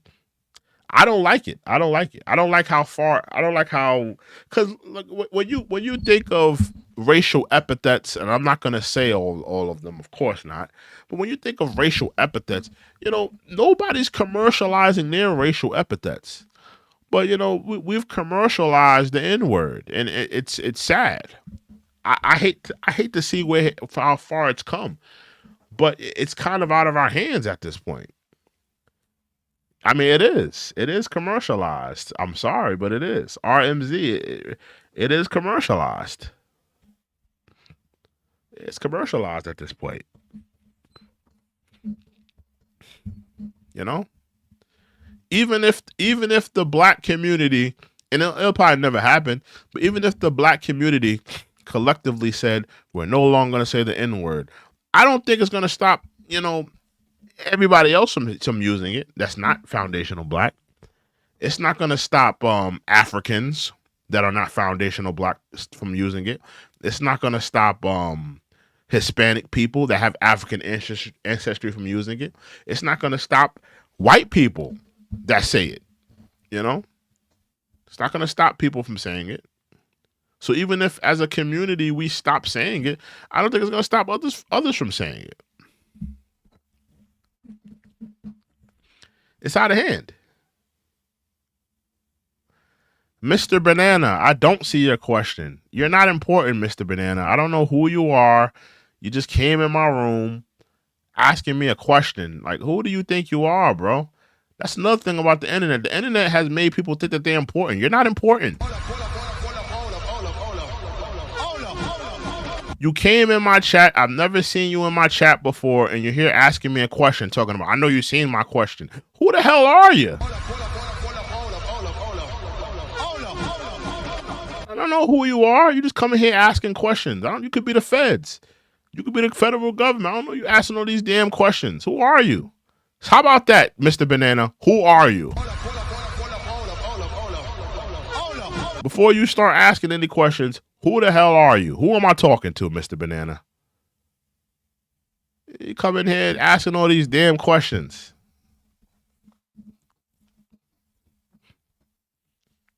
Oh, you asking Matrix the question. Oh, okay. All right.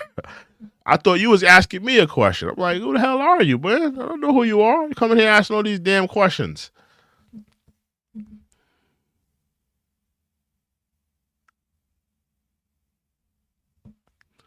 And asking all these damn questions and stuff like that. What time is it, bro? Because I've been on here for a hot minute. I've been on here for a hot minute. What time is it? What time is it, y'all? Let me look at what time it is. Hold on. It's probably like 3 by now. Oh, it's almost 3. All right. Yeah, I think I'm gonna hang. I think I'm gonna call it a night, y'all. Had a nice little discussion about the Kendrick album and other topics. Listen, guys, I'm gonna do a stream tonight, later tonight. Stay tuned for that. Make sure you guys like, comment, subscribe. This is the check-in report. I am your humble host, True and Living. I'll see you guys another topic, another live. Stay tuned. We're gonna do a live later tonight. I don't know on what. It's gonna be a different show from today. We have a topic and some things to discuss. But with that being said, you guys have a good night. We are out. And salute to my mods. Salute to all my members. Salute to Chance. I saw Chance was in there. He's a member. Salute to Abdur. Salute to everybody in the chat. Y'all guys have a good night. Have a good weekend as well. We out. We out.